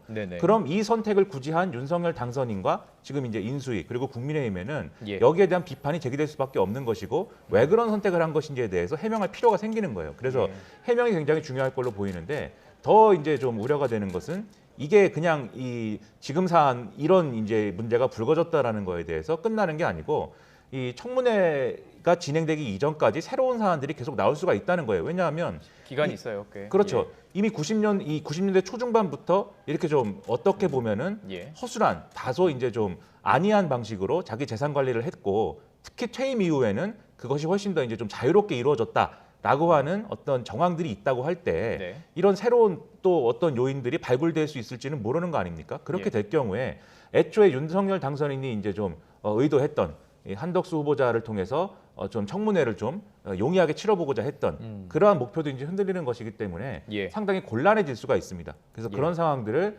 막기 위해서는 성실하게 이 문제를 해명을 하면서 예. 국민의 동의를 구하고 사과할 것에 대해서는 사과하고 이런 것들이 필요하다고 생각합니다. 예. 양 당의 공격은 이미 뭐 시작이 됐습니다. 공격과 방어가 이미 시작이 됐습니다. 저희가 녹취를 준비했습니다. 함께 들어보시죠. 연일 의혹이 터져나오는 사람을 총리 후보로 지명해 놓고선 발목 잡지 말라고 엄포부터 놓는 것 자체가 코미디입니다. 일단 귤을 사오면 귤 상태를 하나하나 검사하고 무르거나 상한 것이 있으면 빠르게 골라내야 합니다. 상한 귤과 멀쩡한 귤을 함께 놔두면 금세 다른 귤까지 상하기 때문입니다. 우리 민주당은 하나하나 꼼꼼하게 살펴서 상한 귤을 잘 골라내겠습니다. 새 정부의 내각 구성과 국정 운영에 대한 민주당의 발목 잡기 행태가 지금 노골화되고 있습니다. 민주당은 문재인 정부 스스로도 지금 지키지 못한 소위 7대 인사 기준을 엄격하게 적용을 해서 검증을 하겠다고 하고 있습니다. 이것은 과도한 신상 틀기와 흠집내기식의 그러한 구태적인 국회 인사청문회를 또다시 되풀이하겠다는 것입니다. 자, 그렇다면 인사청문회에서는 이 내용이 어떻게 다뤄지게 될까? 일단 한 후보 측에서는 평생 1주택이었다. 이걸 이제 강조하고 있습니다. 그리고 이해관계에는 관여하지 않았다라고 주장하고 있는데 인사청문회 과정 속에서 과연 민주당 측에서 정말로 핵심 증거들을 좀 들고 나올 수 있을까? 사실 저희가 인사청문회를 보면서 그런 핵심 증거들이 있었던 인사청문회 많지는 않았어요. 이게 좀 쉽지는 않은 게 사실이니까요. 사실 인사청문회에서 뭐가 터져서 크게 전국을 흔들거나 이런 적은 별로 없었던 것 같아요. 사실 터진다면 언론에서 보도를 잘 해가지고 터지는 것들이 좀 많았던 것 같고 인사청문회는 이제 좀 정치적인 장이었죠. 그러니까 사실관계를 따진다거나 이런 것보다는 뭐 잘 되면은 포지티브하게는 정책적인 논쟁 이런 것들이 되고 그리고 보통 대개의 경우는 이렇게 잘 밝혀지지 않는 거에 대해서 계속 이제 좀 목소리를 높이는 이런 상황으로 많이 갔었던 것 같습니다. 일단은 글쎄요, 이 최근에 이해충돌 논란 같은 경우도 언론 보도로 일단 불거진 거기 때문에 어떻게 보면 사실관계 측면에서는 오히려 정치권이 언론에 뒤따르는 이런 측면이 있을 것 같고요. 제가 조금 걱정되는 것은 너무 처음부터 이게 기승전결이 없이 이미 기를 띄워놓고 그냥 승부터 시작하는 듯한 드라마로 치면은 오늘 첫 회라고 해서 틀었는데 20부작인데 한 12회 정도 하고 있는 듯한 그래서 처음부터 너무 날을 세우고 있다는 생각이 들어요. 그러니까 택하고 있는 단어들을 보면은 상한 귤, 뭐 그리고 이제 국민의힘 쪽에서는 발목 잡기 이런 얘기를 하고 있는데 이거는 어느 정도 공방을 하다가 나와줘야 되는 단어거든요. 그러네요. 근데 마치 기다렸다는 듯이 먼저 이렇게 꺼내버리면은 이것은 오히려 드라마틱하지도 못해요. 사실 드라마틱하게 뭘 해보려면은 차라리 예를 들어서 민주당 같으면 한덕수 후보자 예전에 경륜도 있고 또 뭐 1주택자라고 하시고 여러 가지 또 믿어보겠다 이런 식으로 출발을 했는데 뭐가 나오면 심각합니다. 충격을 먹었어요. 이렇게 가서 차라리 그렇게 가는 게 나은데 처음부터 상한귤, 물론 상한귤이 한덕수 후보자를 직격으로 가리키는 말은 아니라고 할지라도 저런 표현을 처음부터 쓰는 것은 글쎄요 좀 오히려 김을 나중에 빼는 결과가 될 수도 있다라고 하는 점이 있고요. 그리고 국민의힘도 어느 정도 충실하게 하겠다 이렇게 얘기를 하면 될 것인데 이제 발목 잡기라는 단어가 너무 빨리 나온다 이런 생각이 또 좀 듭니다. 그래서 양쪽이 좀 차분하게 준비를 했다가 어느 정도 가이드라인을 그어놓고 근데 그 선을 넘어왔다 싶을 때 공세를 집중하는 이런 정치 기술을 발휘하기보다는 처음부터 좀 일단은 세게 치고 보자 이런 식으로 나가는 것이 여전히 좀 아쉽다는 생각이 듭니다. 이것 또한 지방선거를 앞두고 있기 때문이 아닐까라는 생각도 좀 들기도 합니다. 자, 그렇다면 이제 민주당에서는 지금 말씀하신 것처럼 너무 빨리 클라이막스를 올리게 되면 막상 인사청문회 때 좀 김이 빠질 수도 있어요. 이게 인사청문회 좀 돼서 좀 더 큰 게 나와야 되는데 아니고 이렇게 가라앉을 수도 있기 때문에 그렇다면 민주당 입장에서는 아예 낙마를 목표로 강행을 할 것이냐, 이게 사실 역풍이 불 수도 있는 부분이고요. 어느 수위까지 갈 거라고 보십니까? 그게 이제 앞으로 언론이 얼마나 잘 예. 취재하느냐에 달린 거죠, 사실. 그래서 지금 만약에 나온 수준, 예를 들면 뭐 고문료 18억 원, 그다음에 이 집 문제, 예. 100억 원짜리 집, 그다음에 뭐 이 외국 기업에 임대를 줬다. 이런 사실들만 가지고는 네. 명확한 정황이라든가 이런 게 드러나지는 않는 거거든요. 네. 다소 이제 안이했던 한덕수 후보자의 주변 관리, 자기 관리 이런 것이 이제 도마 위에 오르는 것인데, 그래서 이런 부분에 있어서 한덕수 후보자와 국민의힘이 태도의 문제에 있어서 과거를 반성하고 그다음에 새로운 어떤 그러한 이제 공직사회의 어떤 그러한 태도들이 필요하다라는 점을 이제 부각을 하면서 예. 잘 설명할 수 있다고 하면은 더불어민주당도 이 계속 얘기는 하겠지만 결과적으로 이 완전히 낙마를 노리고 이렇게 뭐 갈 때까지 가는 그러한 어떤 공세를 펴기는 상당히 어려울 수 있습니다. 상식적으로 예. 보면. 근데 앞서 말씀하신 것처럼 지방선거가 있다는 게 이제 문제예요. 왜냐하면 모든 새로운 정부는 초반에 이 인사 문제로 엉키면서 예. 그러면서 이 초반에 엉킨 문제가 마지막에 정부 끝날 때까지 어떤 고정된 어떤 평가가 돼가지고 이 정권의 성격을 막 규정하고 이런 측면들이 있거든요. 네. 그러다 보니까 이 지방선거가 바로 뒤에 있으니까 그런 효과를 좀 극대화하기 위해서 이 많은 이제 인사들에 대해서 그렇게 좀 날을 세울 가능성이 높은데, 그런데 이게 앞서 김수민 평론가도 말씀하셨듯이 우리가 한 번 비난하기 위해서는 뭐 한 번 정도는 인정할 건 인정하고 칭찬할 건 칭찬하는 이런 모습도 사실 필요한 거죠. 그래서 이 조합을 잘 해야 되는데, 그래서 네. 지금 섣부르게 한덕수 총리 후보자에 대해서 최대의 어떤 그런 반대를 하기보다는 예. 나머지 장관 후보자들이 있거든요. 나머지 장관 후보자들에 대해서 어떤 얘기들이 나온지를 같이 총괄적으로 좀 평가를 해서 예. 이 뭐랄까요, 선택과 집중이나 이런 것들을 잘 하는 것이 지금 필요하다고 생각을 합니다. 예. 지금 공수가 사실 바뀌었잖아요. 그러니까 사실 공수가 바뀌게 되면 빠른 이제 공격 전환, 수비 전환이 필요한 뭐 시간들이 있을 텐데 그 너무 지금 급하게 좀 돌아간 느낌들이 있습니다. 지방선거 때문일 텐데, 자, 지방선거 얘기를 조금 해보도록 하겠습니다. 강용석 변호사가 경기지사 출마 의사를 밝혔잖아요. 그러면서 이제 복당을 추진했어요. 서울시당에서는 오케이 했습니다. 최고위원회의에서는 불허했어요. 자, 이 과정들을 어떻게 보셨는지 우선 거기까지만 좀 물어보고 싶어요. 일단 네. 서울시당에서 오케이 하고 최고위에서는 반대했던 그것들 어떻게 보셨습니까? 아마 이제 서울시당 쪽에서는 예, 예. 이 사람이 복당을 하는데 결격 사유가 있느냐라고 하는 몇 가지 객관적인 조건이라든지 이런 것들을 좀 비춰봐가지고 예. 판단을 했던 것 같습니다. 근데 최고위원회에서는 정무적 판단이 더 들어가는 것이죠. 예. 어느 정도는 예측됐던 결과예요. 그러니까 뭐 강용석 변호사 같은 경우는 국민의힘 지지층을 전반적으로 넓게 대변할 수 있는 인물인가 했을 때는 굉장히 강성 지지층이라든지 친박이라든지, 그리고 또 최근에는 이준석 대표하고 굉장히 각을 세워오고 싸워왔던 그런 처지이기 때문에 예. 여러 가지 논란이 있을 수 있고, 만약에 이 인사가 당에서 후보로 나가게 되면 뭐 당이 질 수도 있다거나, 혹은 후보로 나가진 못하더라도 경선 출마 자체가 당의 확장성을 저해한다거나 이런 식으로 판단을 했을 것으로 보입니다. 그래서 이런 식으로 이제 정무적 판단을 곁들여서 복당을 불허하는 거는 있을 수 있는 일이다라고 생각합니다. 근데 다만 문제가 되는 것은 어떤 그 토론을 하고 생각을 나눠 가지고 왜 그 부결하게 됐는지 이런 네. 것들을 좀 대중 앞에 공표할 수 있어야 되거든요. 근데 이준석 대표부터 해가지고 현재 어떤 무슨 이유 때문에 강용석 변호사의 복당을 불허했는지 이 부분에 대한 설명이 없어요. 없더라고요. 토론 안 했다고. 예. 그리고 본인들도 별 토론 없이 표결을 했다는 겁니다. 예. 표결을 했더니 그냥 반대가 많이 나와서 부결됐다. 이 무슨 텔레파시로 토론하는 것도 아니고 공당에서 좀 있을 수 없는 일이다. 최고위원회 정도 되면은 예. 물론 중간중간 비공개 회의라든지 또 끝내는 비공개되는 내용이 있을 수 있겠지만, 어쨌든 어떤 결정이 내려졌을 때는 찬성 반대 이유가 어떤 게 있었고 예. 어느 쪽이 더 뭐 표를 다 공개할 수는 없더라도 더 예. 다수였다, 이런 것들을 어느 정도는 공개할 수 있어야 되는 거거든요. 예. 그런 의미에서 이제 결과에 대해서는 뭐 공당에서 정무적 판단으로 복당 불허할 수는 있는 것인데, 네네. 그 과정이나 절차 여기서는 좀 굉장히 좀 부족한 그런 모습을 국민의힘이 보여줬다고 봅니다. 의도가 있었을까요? 토론하지 않은 이유가? 뭐 얘기를 안 하고 사실 그런 게 이제 있을까요? 최근에 이준석 대표하고 강용석 변호사 특히 굉장히 이제 그 갈등이 고조되고 있는 그런 상황이죠. 가로세로 연구소를 통해서 이준석 대표의 뭐 어떤 비위 의혹이 있다, 이런 것들을 또 예. 주장을 하고 있고, 이런 것들을 이제 너무 판을 키우지 않겠다라고 하는 게 이준석 대표를 포함한 최고위원들의 생각인 것 같은데, 물론 이렇게 조용하게 처리를 하는 듯해서 판을 키우는 걸 막을 수는 있겠지만 예. 그렇지만 이제 절차적으로 공당이라면은 이유를 분명히 밝힐 수 있어야 된다라고 네. 하는 거, 이것은 원칙적으로 계속 견지를 해야 되는 자세라고 봅니다.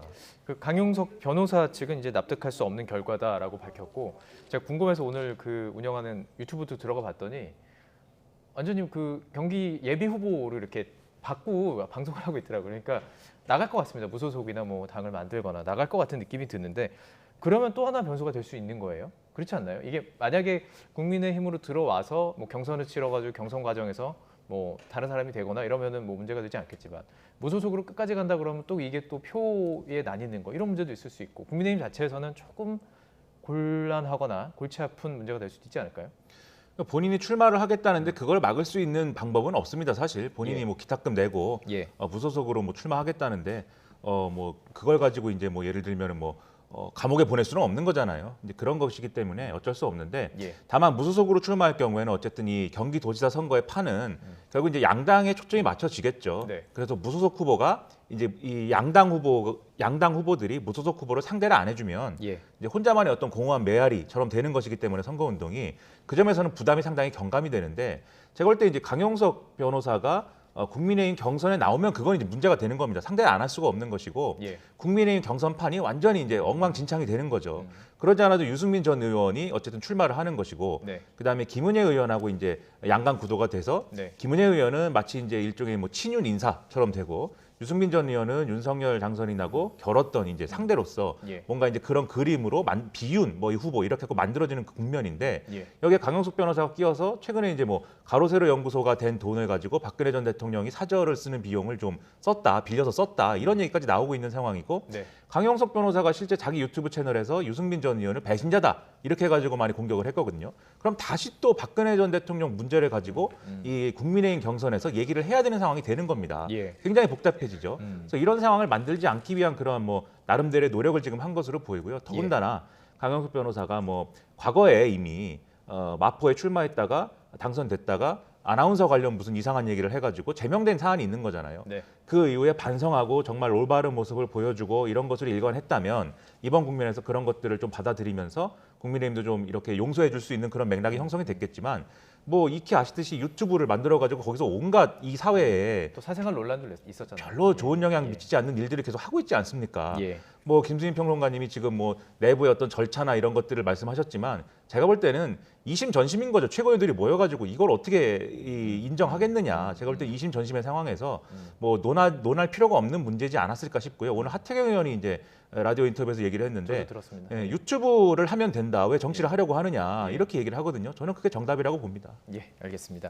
자, 그럼 같은 지방선거 경기도, 자 지금 지방선거에서 경기도가 이렇게 주목받았던 적이 있었나 싶어요. 보통 서울, 물론 수도권을 이렇게 묻기도 했지만, 그리고 이제 그때 따라서 어느 지역이 관심이 있었는데, 경기도가 참 상당히 관심이 가고 있고, 더불어민주당에서도 지금 김동연 대표가 이제 출마 선언했고, 이제 합당, 이제 오늘 민주당 후보로까지 이제 경선에 참여한 내용까지 얘기가 나오게 됐습니다. 경기도도 역시 지금 벌써 어느 정도 가열되고 있습니다. 안민석 의원이 어느 정도 견제하는 얘기가 나오고 있고요. 김동연 후보는 그거에 대해서 지금 그럴 때가 아니다 얘기하고 있고요. 이제 이 정도 지금 현재로서는 김동연 후보와 안민석, 조정식, 염태영 후보 이렇게 보고 있는데, 또 뭐 구도가 달라질 수 있는 뭐가 있다고 보시는지요? 뭐 최재성 전 의원 같은 경우에 출마설이 나왔지만 네. 정계 은퇴를 선언했기 때문에 예. 더 이상 뛰어들 만한 사람이 특별히 더 보이지는 않고 이 예. 구도로 가지 않을까 그렇게 보입니다. 이제 예. 남은 관건은 이 4명이 어떤 관계를 맺을 거냐라는 거거든요. 당장에 안민석 의원이 김동연 후보를 대표를 제외한 원래 민주당 출신 인사들끼리 뿌리가 같기 때문에 단일화해야 된다, 이런 얘기까지 하고 나서고 있는 네. 이런 상황인 것이죠. 그래서 이게 뭐 4자 구도에서 3자 구도, 2자 구도 이렇게 줄어들 개연성이 아주 없진 않다라고 하는 거, 예. 이 정도가 남아있는 변수겠고, 그리고 게임의 법칙, 네. 룰이 어떻게 짜여지느냐, 이 부분이 크게 또 변수가 될 것 같습니다. 일부 주자들은 이제 그 경선 인단을, 선거 인단을 꾸리자라는 예. 제안을 하고 있는데, 아마 그 방안은 채택이 안 될 거예요. 왜냐하면 경선 선거인단 같은 경우가 이게 선거인단이 딱 어떤 지지층이라든지 여기에 딱 걸맞게 구성이 되면, 네. 그러면 여론조사를 실시하지 않고 선거인단을 통해서 선거를 하는 것도 하나의 방법일 텐데, 보통 선거인단은 조금 더 열성 있는 사람들이 또 특히나 조직을 동원해서 들어오는 그런 형태거든요. 그렇다면 특히 이제 당의 합당을 하고 얼마 안 된 김동연 대표 입장에서는 예. 여론조사보다 더더욱 이제 받아들이기 어려운 그런 조건이 되겠죠. 예. 그러면서 이제 김동연 대표는 처음에는 좀 룰에 대해서 불공정하다 얘기를 하는 뉘앙스였다가 지금은 조금 하자는 대로 하겠다라고 하는 것인데 쿨하게 이렇게 써 있습니다. 그렇습니다. 쿨하게. 그게 예. 다 이유가 있는 것이 네. 불리하더라도 받아들이겠다는 의미 이상으로 차라리 원래에 있는 원칙, 그러니까 당원 경선 50%, 여론조사 50%, 이 부분을 그대로 가는 것이 뭐 선거인단을 모집한다거나 이것보다는 훨씬 낫겠다. 예. 그것보다는 낫겠다라고 또 김동연 대표가 한편으로는 판단을 하는 것 같고요. 결국에 이제 김동연 대표가 최근에 여론조사를 통해서 어느 정도 확장성이나 이런 것들을 입증을 했는데 남는 건 당심이겠죠. 이 당심에서도 이제 원래 있었던 의원들이 어디로 움직일 거냐. 그래서 원래 지금 이제 다선 의원들 3명이 김동연 대표의 라이벌로 다 출마를 했지만 이 의원들이 아니라 원래 민주당 출신 인사들인데 김동연 후보에게 얼마나 또 가세를 해서 지지를 해줄 거냐. 네네. 이런 부분들이 좀 변수로 남은 것 같습니다. 당심 얘기하시니까 김동연 후보 오늘 좀 신경 쓰는 것 같아요. 당심에 대해서. 그 의원들 지금 운동하는 그 과정 속에서 찾아가서 이렇게 만나는 보니까 경기도 지역구 의원들이 좀 많더라고요. 그러니까 지금 당심을 어떻게든 좀 끌어보겠다. 좀 그런 움직임 보이던데요. 오늘 움직임 보니까요.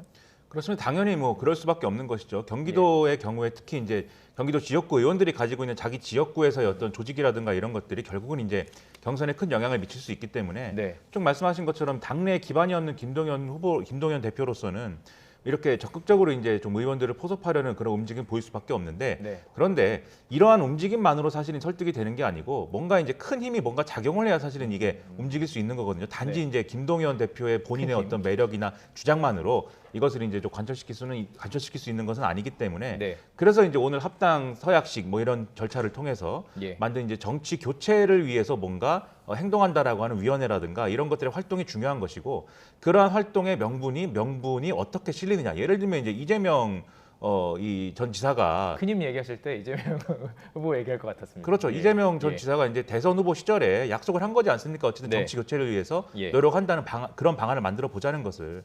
그래서 그런 명분을 가지고 경선에 임하겠다라는 것을 이재명 전 지사하고 어떠한 교감을 통해서 이 지금 이제 민주당 내 의원들을 설득하는 어떤 방안으로 삼아서 접근을 해야 되겠죠. 그러한 공약이 얼마나 이제 효과가 있겠느냐라는 건데요. 결국은 이제 그게 결국은 이제 결론적으로 말씀드리면 이재명 전 지사 쪽이 어떻게 움직이느냐에 달린 것이기 때문에 그게 상당한 쟁점이 되고 있는 겁니다. 결국. 그 부분 잠시 뒤에 저희가 그 주제를 준비를 했기 때문에 이 질문 하나 짚고 바로 넘어가도록 하겠습니다.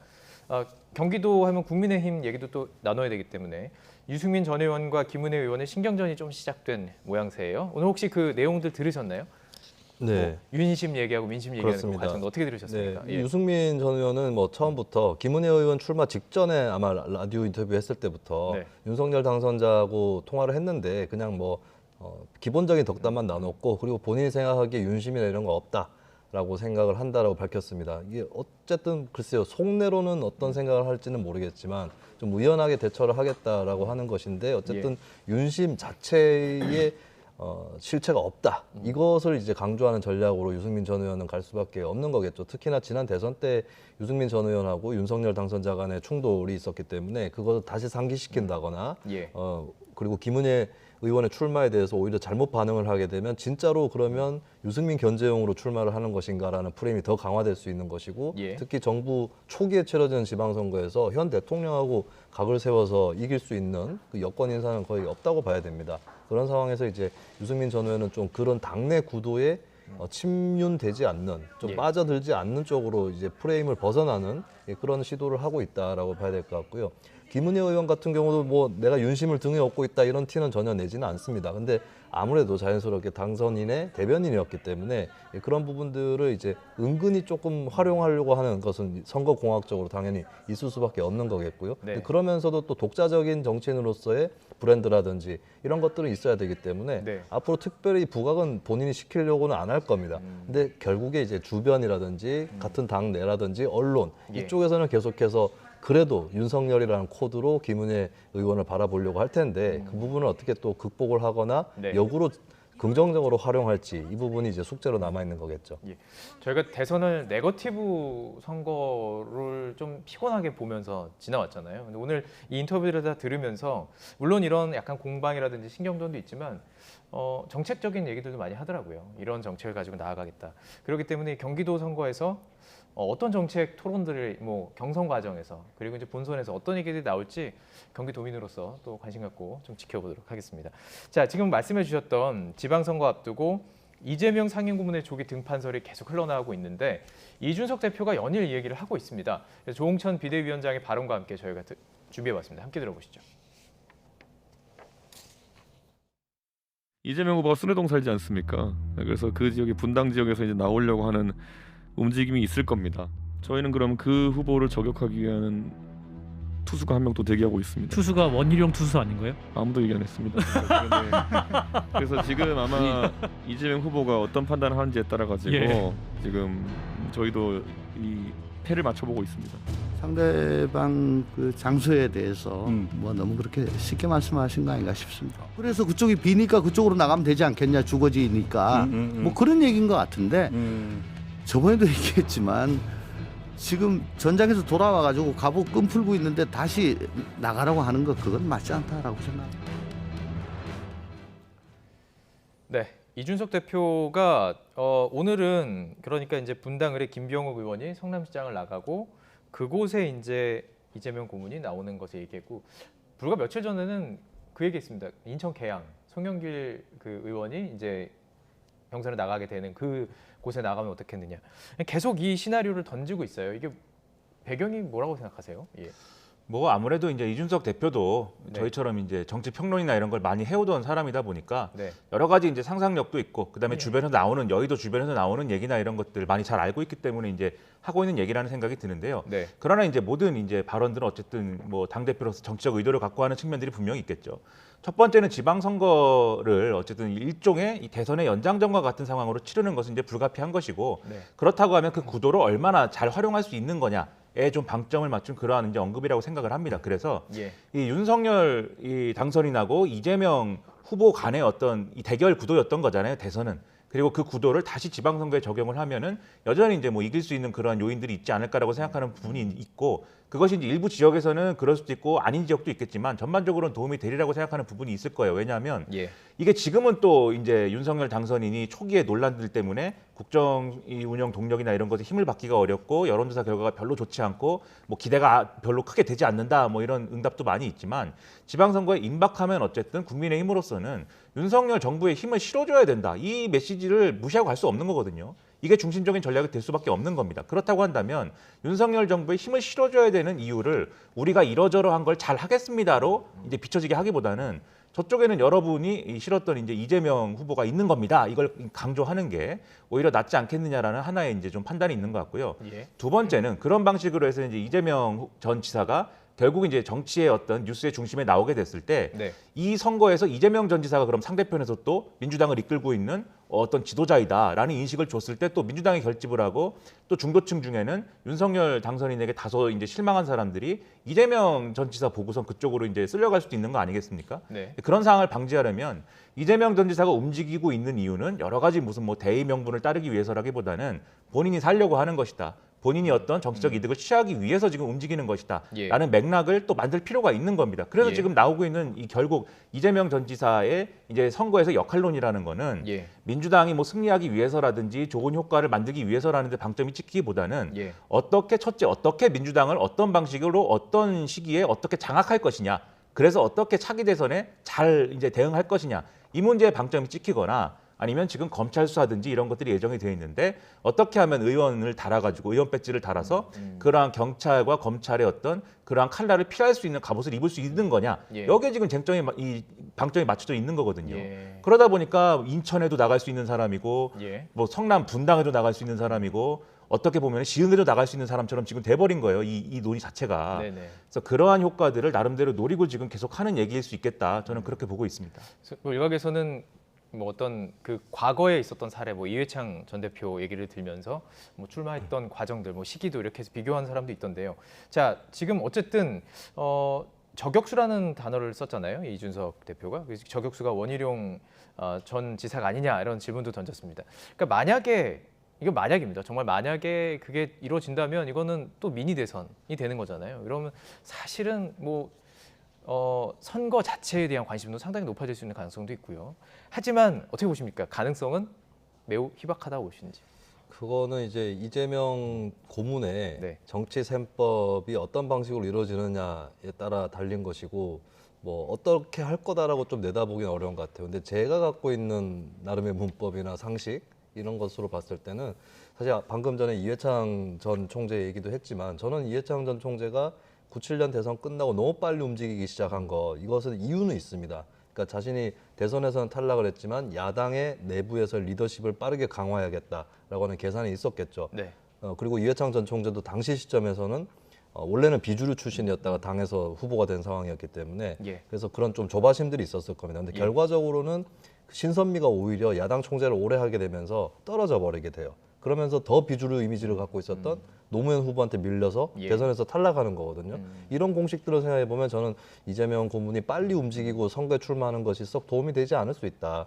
오히려 이재명 고문이 한번 좀 만약에 대선을 진짜로 진지하게 본다면 지지율이 좀 하락한다거나 당에서 주변으로 밀려난다거나 이런 것들을 한번 경험해 볼 필요도 있습니다. 그렇고 해서 이제 5년을 거쳐서 다시 중심부로 들어가는 진격해 들어가는 시나리오가 더 낫지 않을까 이렇게 생각이 들고 그렇다면 이준석 대표가 왜 저렇게 얘기하는지도 저는 한편으로는 의도가 좀 보이는 것이 이준석 대표가 이제 저격 투수 정확하게는 저격 투수라는 표현을 썼거든요. 좀 묘하다는 생각이 들었던 게 야구에서 투수가 저격을 하면 안 됩니다. 이거 스트라이크나 뭐 볼을 던져야지 타자를 저격을 하면 이제 데드볼 빈볼이 되는 것이고 그럼 벤치 클리어링이 일어나겠죠. 그러니까 조홍천 의원이 이제 벤치 클리어링 직전까지 가신 거예요. 그러니까 어떻게 보면 이제 조홍천 의원 같은 경우는 친 이재명인 동시에 다른 친 이재명과는 달리 이제 빨리 등판할 때가 아니다라는 입장인데 안 그래도 그것 때문에 속으로 당 내에서 좀 다른 의견을 갖고 있는 의원들 때문에 속을 끓이고 있을 수 있는데 맞은편에 있는 당의 대표가 어서 나와봐라는 식으로 이렇게 얘기를 하는 것 이것이 이제 좀 스트레스를 받을 수 있겠다라고 하는 것이고 실제로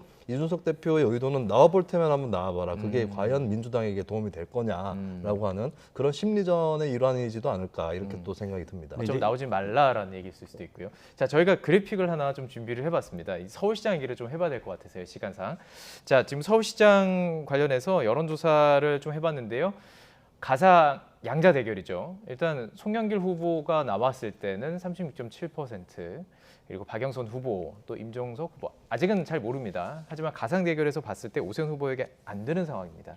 자, 그렇다면 이런 상황 속에서 송영길 대표가 당내에서도 상당히 지금 부담을 느끼는 것도 사실이에요. 그렇다면 지금 어떤 행보를 할 수가 있을까요? 행보를 할 수가 있는가라는 질문은 사실 선택지가 좀 있어야 그걸 논할 수가 있을 텐데 이미 이제 경선에 출마하겠다라고 했고 이제 등록을 해버렸기 때문에 사실 이제 선택할 수 있는 선택지는 많지 않죠. 이제는 계속 이제 승부를 거는 수밖에 없는 건데 그럼 앞으로 이제 선거 캠페인을 어떻게 하느냐 이게 중요한 문제가 되겠죠. 그래서 송영길 대표 입장에서는 지금 보시는 것처럼 별로 그렇게 본인의 어떤 후보 경쟁력이 여론조사나 이런 걸 통해서 확인되지 않습니다. 다른 인물들하고 다 마찬가지 수준의 경쟁력을 지금 보여주고 있어요. 그런데 당내에 여러 가지 비토 여론이나 이런 것들을 크게 만들어 놓은 상황이거든요. 그리고 이걸 돌파하려고 하면은 본인이 서울시장 선거에 출마해야만 하는 이유가 뭐냐에 대해서 국민적인 수준에서도 그렇고 어떤 이 당내를 설득할 수 있는 수준에서도 그렇고 그게 합리적으로 설명이 되고 아 정말 저런 이유 때문에 출마하는 거로구나 그리고 저런 어떤 한국 사회를 바꾸기 위한 나름대로의 이런 뭐 로드맵이 있구나 이런 걸 인식시켜 줄 수가 있어야 되는데 이미 지금 상당히 초반에 다 꼬여버렸고 송영길 대표가 본인을 위해서 지금 출마하는 그런 이 상황이다라는 전국을 만들어 버렸거든요. 그래서 이 국면을 빠져나가기가 상당히 어려워졌다라고 보고요. 그게 이제 이재명 전 지사하고 비슷한 얘기인 겁니다. 결국 아까 말씀드렸듯이 성남에도 나갈 수 있고 시흥에도 나갈 수 있고 이렇다라는 거는 그게 어떤 보궐선거에 나가가지고 승부를 걸어볼 만한 명분을 본인이 가지고 있고 그걸 통해서 승부사적인 기질을 보여줘가지고 내가 원내에 들어간다. 이 스토리가 있어야지 그게 이제 용인이 되는 것인데 본인을 지키기 위해서 어디라도 내가 나갈 수 있다라는 건 굉장히 가벼운 처신인 거잖아요. 송영길 대표 전 대표 마찬가지 딜레마에 빠졌는데 또 이게 뭐랄까요 좀 공교롭게도 이 두 가지 부분 모두 다 이른바 당내에 이 이재명계라고 분류되는 어떤 이 인물들에 대해서 이런 얘기들이 다 뒷받침되고 있습니다. 그래서 이게 지금 민주당에서는 제가 볼 때는 가장 고약한 부분이라고 생각을 합니다. 마지막으로 뭐 질문 드리겠습니다. 그렇다면 지금 서울시장에 민주당에서 낼 수 있는 카드도 많지 않아진 게 사실이 아닐까요? 네, 그러니까 간단한 법칙인데요. 오세훈 시장의 지지율이 아까 여론조사 그래프에서 좀 많이 높게 나타나지 않았습니까? 네. 이게 간단하게 이런 겁니다. 그러니까 윤석열 후보가 마음에 들지 않아서 찍지 않은 서울 시민들한테 가서 오세훈은 어떻냐라고 했을 때 그중에 적지 않은 수가 오세훈 정도면 괜찮아라고 하는 사람들이 있다는 거예요. 그렇다면 민주당이 해야 될 것은 뭐냐면 지난 대선에서 이재명 후보 민주당 쪽을 찍지 않은 유권자들이 민주당에서 저 사람 정도면 괜찮아라고 하는 카드가 있어야 된다는 겁니다. 근데 그 부분이 좀 고갈된 것이 아니냐라고 하는 부분. 그래서 민주당이 이제 주류 비주류의 어떤 안배라든지 또 비주류 쪽에서 소신파 이미지를 갖고 좀 어느 정도 버텨오다가 당의 비상 상황에서 등판할 수 있는 그런 카드, 선수 이런 것들이 많이 고갈되지 않았는가 이런 부분을 좀 생각을 해봐야 될 것 같고 저는 누가 이기든 간에 민주당 내부의 경선에서 누가 이기든 간에 좀 새로운 카드가 등판을 해줘야 된다. 누가 이기든 그가 있어야 이 경선이 흥행이 되고 그나마 오세훈 시장에게 추격을 할 수 있을 거다. 이 전망을 합니다. 근본적으로 좀 어려운 선거인 것만은 분명해요. 오세훈 시장이 아직 이 서울 시민들의 평가의 대상이 되지 않았습니다. 아직은 서울시장으로서 역할을 다 보여주지 않았기 때문에 아직은 기대하고 있는 심리들이 서울 시민들 사이에 있기 때문에 민주당은 어려운 선거할 수밖에 없습니다. 예, 알겠습니다. 네, 오늘 지방선거까지 내용 자세히 짚어봤습니다. 김민하 시사평론가, 김수민 시사평론가와 함께했습니다. 고맙습니다.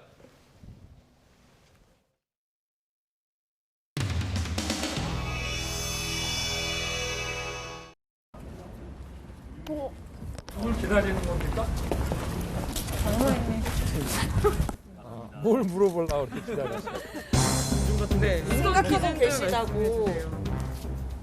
국민이 잘 모실 수 있는 아주 유능한 분을 잘 모시고 일을 하겠습니다.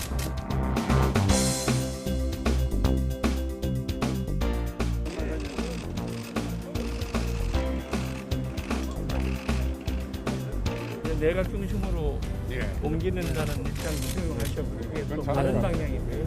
자기가 같이 일할 사람 고르라고 그러면 자기가 잘 되기 위해서도 실력 없는 사람 뽑겠습니까?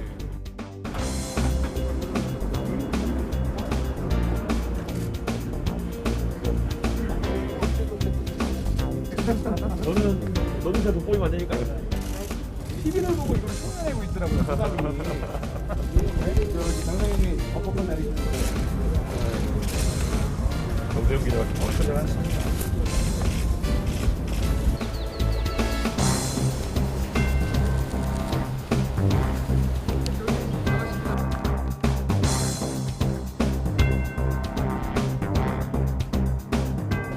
한 6월, 7월에 꽃이 피면 꽃이 아주 황금색 그런 꽃이 굉장히 복스럽게 봅니다.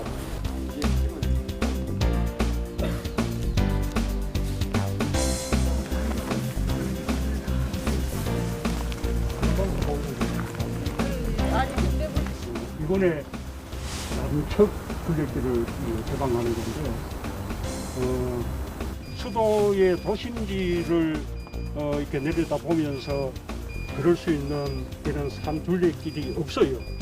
그러니까 세계에서 가장 특별한 둘레길이죠.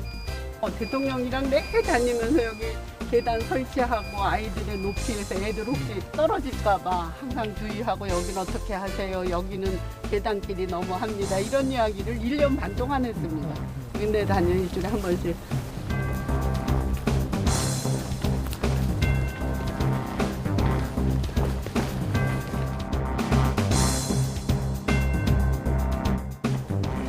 오래오래 건강하게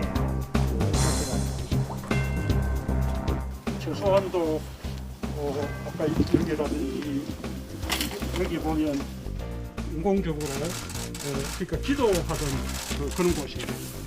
그러니까 요 북악산이나 북한산 모두 아주 기가 좋은 곳이어서 여기 이제 만수무강을 비는 그런 기도가 될 것 같아요. 오늘 다들 여기서 좋은 것을 많이 받으십니다.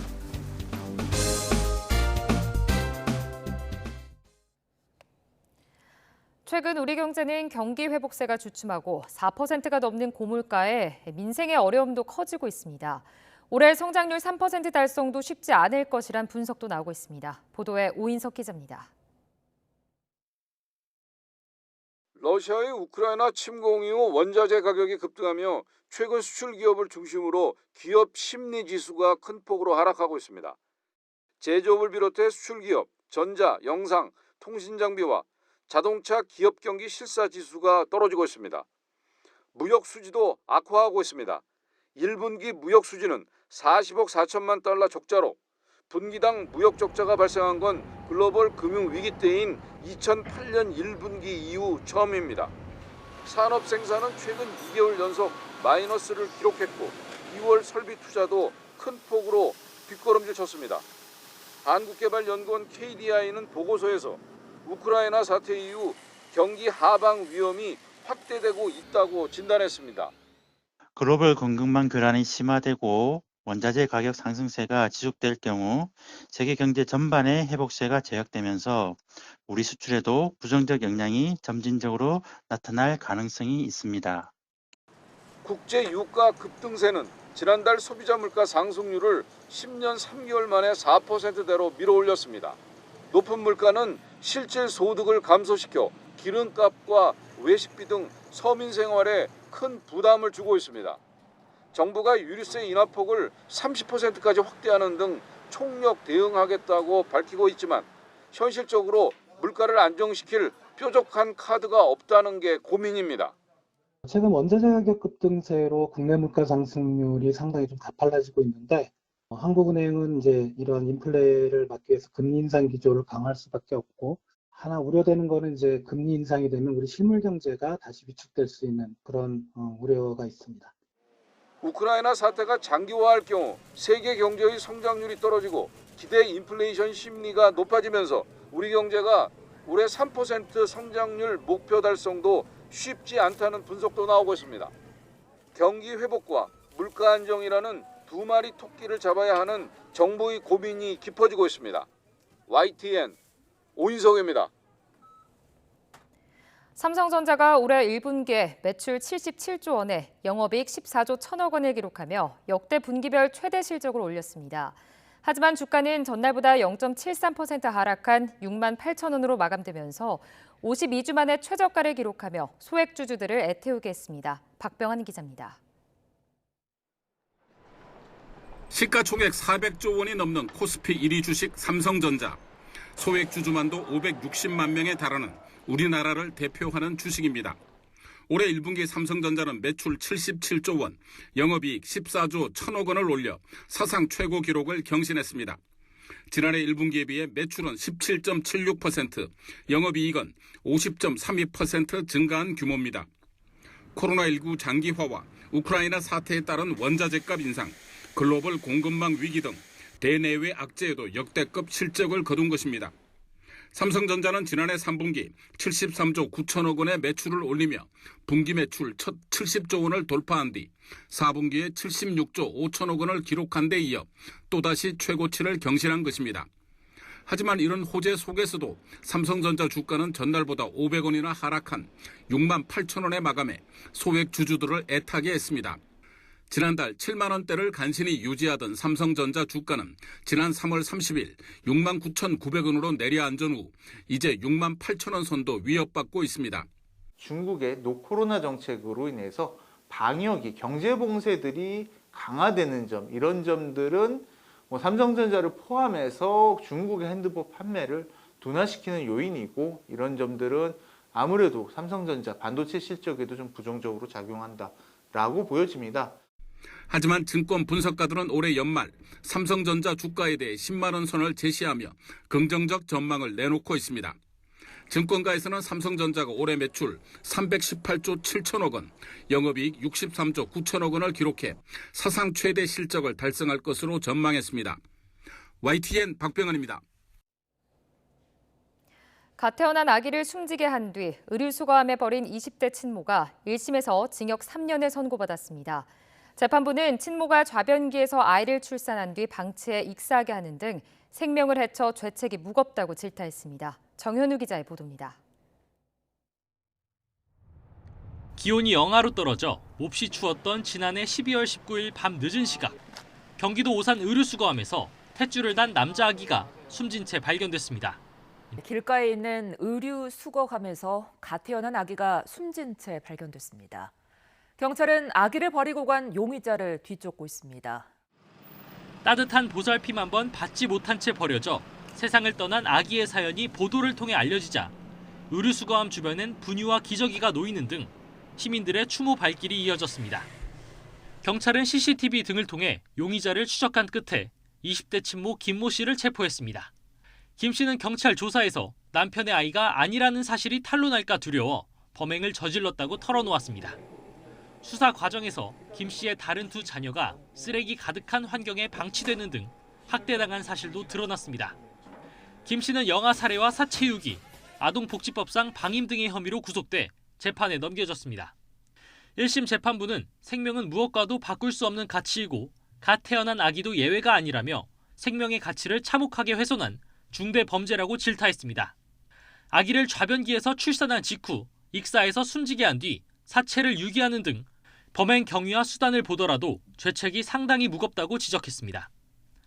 다만 범죄 전력이 없고 반성하는 태도를 보인다는 점 등을 참작해 김 씨에게 징역 3년을 선고했습니다. 또 아동학대 치료 프로그램 40시간 이수와 아동 관련 기관 취업 제한 5년도 명령했습니다. 김 씨의 남편은 외도 사실을 숨기려고 끔찍하게 아기를 살해한 범행을 생각하면 처벌이 너무 가볍다고 반발했습니다. 그 집 화장실에 대해서 좀 꿈을 좀 자주 꾸는 편이라고 큰 트라우마를 받았습니다. 사회에 나온 것보다 좀 징역 안에서 많이 반성하고 사회랑 좀 떨어져 있는 그 시간들도 좀 배웠으면 합니다. 앞서 징역 5년 6개월을 구형했던 검찰은 1심 판결문을 검토한 뒤 항소 여부를 결정하겠다고 밝혔습니다. YTN 정현우입니다. 대전의 한 지역 신협 직원들이 한 임원급 간부에게 직장 내 괴롭힘과 성희롱을 당했다고 신고했습니다. 해당 간부에게 감봉 3개월의 징계가 내려졌는데 고용노동부는 신협 측의 피해 조사와 조치가 미흡하다고 판단해 특별 근로감독에 착수했습니다. 이상곤 기자입니다. 검은 정장 차림 남자가 여성의 팔을 잡아 끌며 건물 안으로 들어가려 합니다. 잠시 뒤 여성이 계단으로 몸을 피하자 이번에는 옆에 앉아 몸 이곳저곳을 만지며 끌어안습니다. 화면 속 남자는 대전의 한 신협 임원급 50대 간부로 직원들은 이 간부가 여직원들을 상대로 성희롱을 일삼았다고 주장했습니다. 자연스럽게 손을 잡는다던가 뭐 어깨 동무 아니면은 폭언 같은 뭐 행위도 했고 식사하면서 안주를 뭐 본인 수저로 직접 뭐 먹여주거나 너무 불쾌하고 수치스러운데 회사 CCTV에서는 이 간부가 사무실에서 골프 연습을 하다가 강제로 여직원에게 골프채를 쥐어주는 장면도 있었습니다.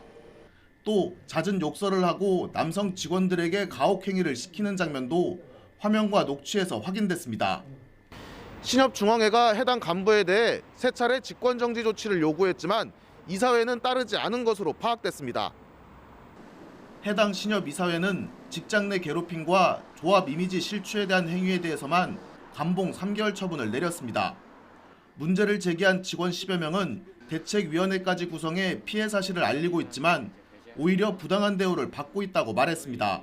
예전에 일어났던 사건을 빌미로 이제 뭐 심할서를 작성하게 하면서 그 계약 만료 해지 통보를 하려고 하고 있습니다. 파란 나무로 굽기 때문에 그 사람은 계속 옹호하고 있고 어떤 보복을 조치를 당할지 모르는 그런 불안감에 많이 떨고 있습니다. 결국 대전노동청은 해당 신협 측의 피해 조사와 개선 조치가 부실한 것으로 보고 특별 근로감독에 나섰습니다. 근로기준법을 비롯한 노동관계법 전반에 대해서 저희가 심층적으로 점검을 할 예정이고요. 특히 이제 문제가 되고 있는 직장 내 괴롭힘과 성희롱에 대해서는 구체적인 사실관계 여부, 그리고 사업주의 어떤 조치 내역 이런 부분까지 저희가 전체적으로 중점적으로 점검을 할 예정입니다. 노동청에 사건 접수가 된 지 3개월. 문제가 제기된 해당 간부는 피해를 주장하는 직원들과 계속 함께 근무하고 있습니다. YTN 이상곤입니다. 택배 대리점주를 괴롭혀 극단적 선택에 이르게 한 혐의를 받는 전국 택배노조 조합원 4명에 대한 구속영장이 기각됐습니다. 인천지방법원 부천지원은 오늘 전국 택배노조 조합원 A씨 등 4명에 대해 구속 전 피의자 신문을 진행한 뒤 주거가 일정하고 증거를 없앨 우려가 적다며 구속영장을 모두 기각했습니다.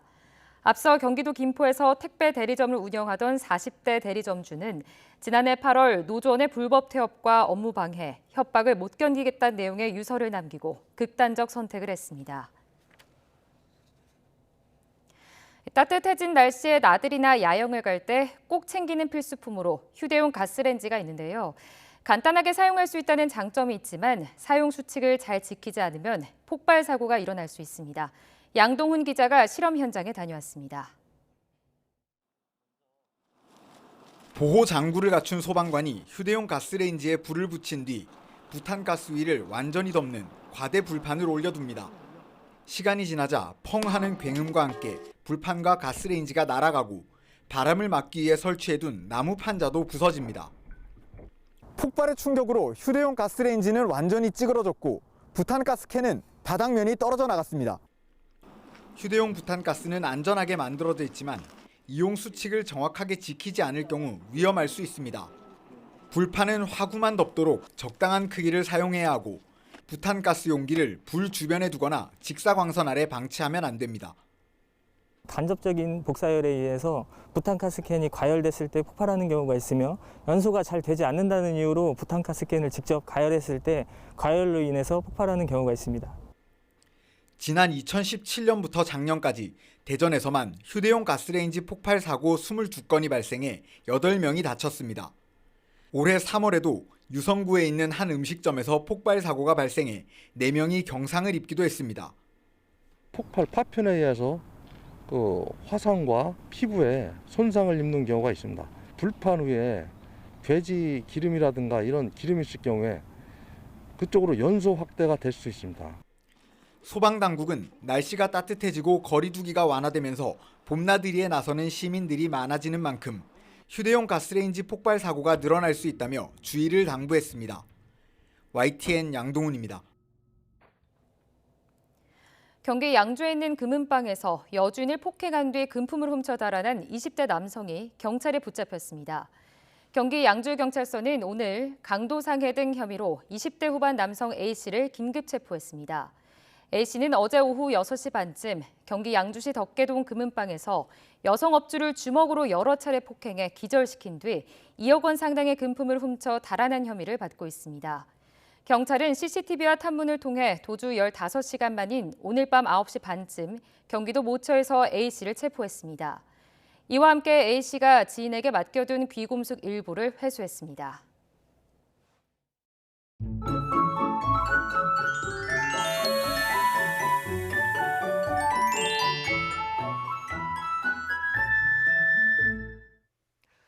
따뜻한 봄 날씨에 옷차림도 점점 가벼워지고 있습니다.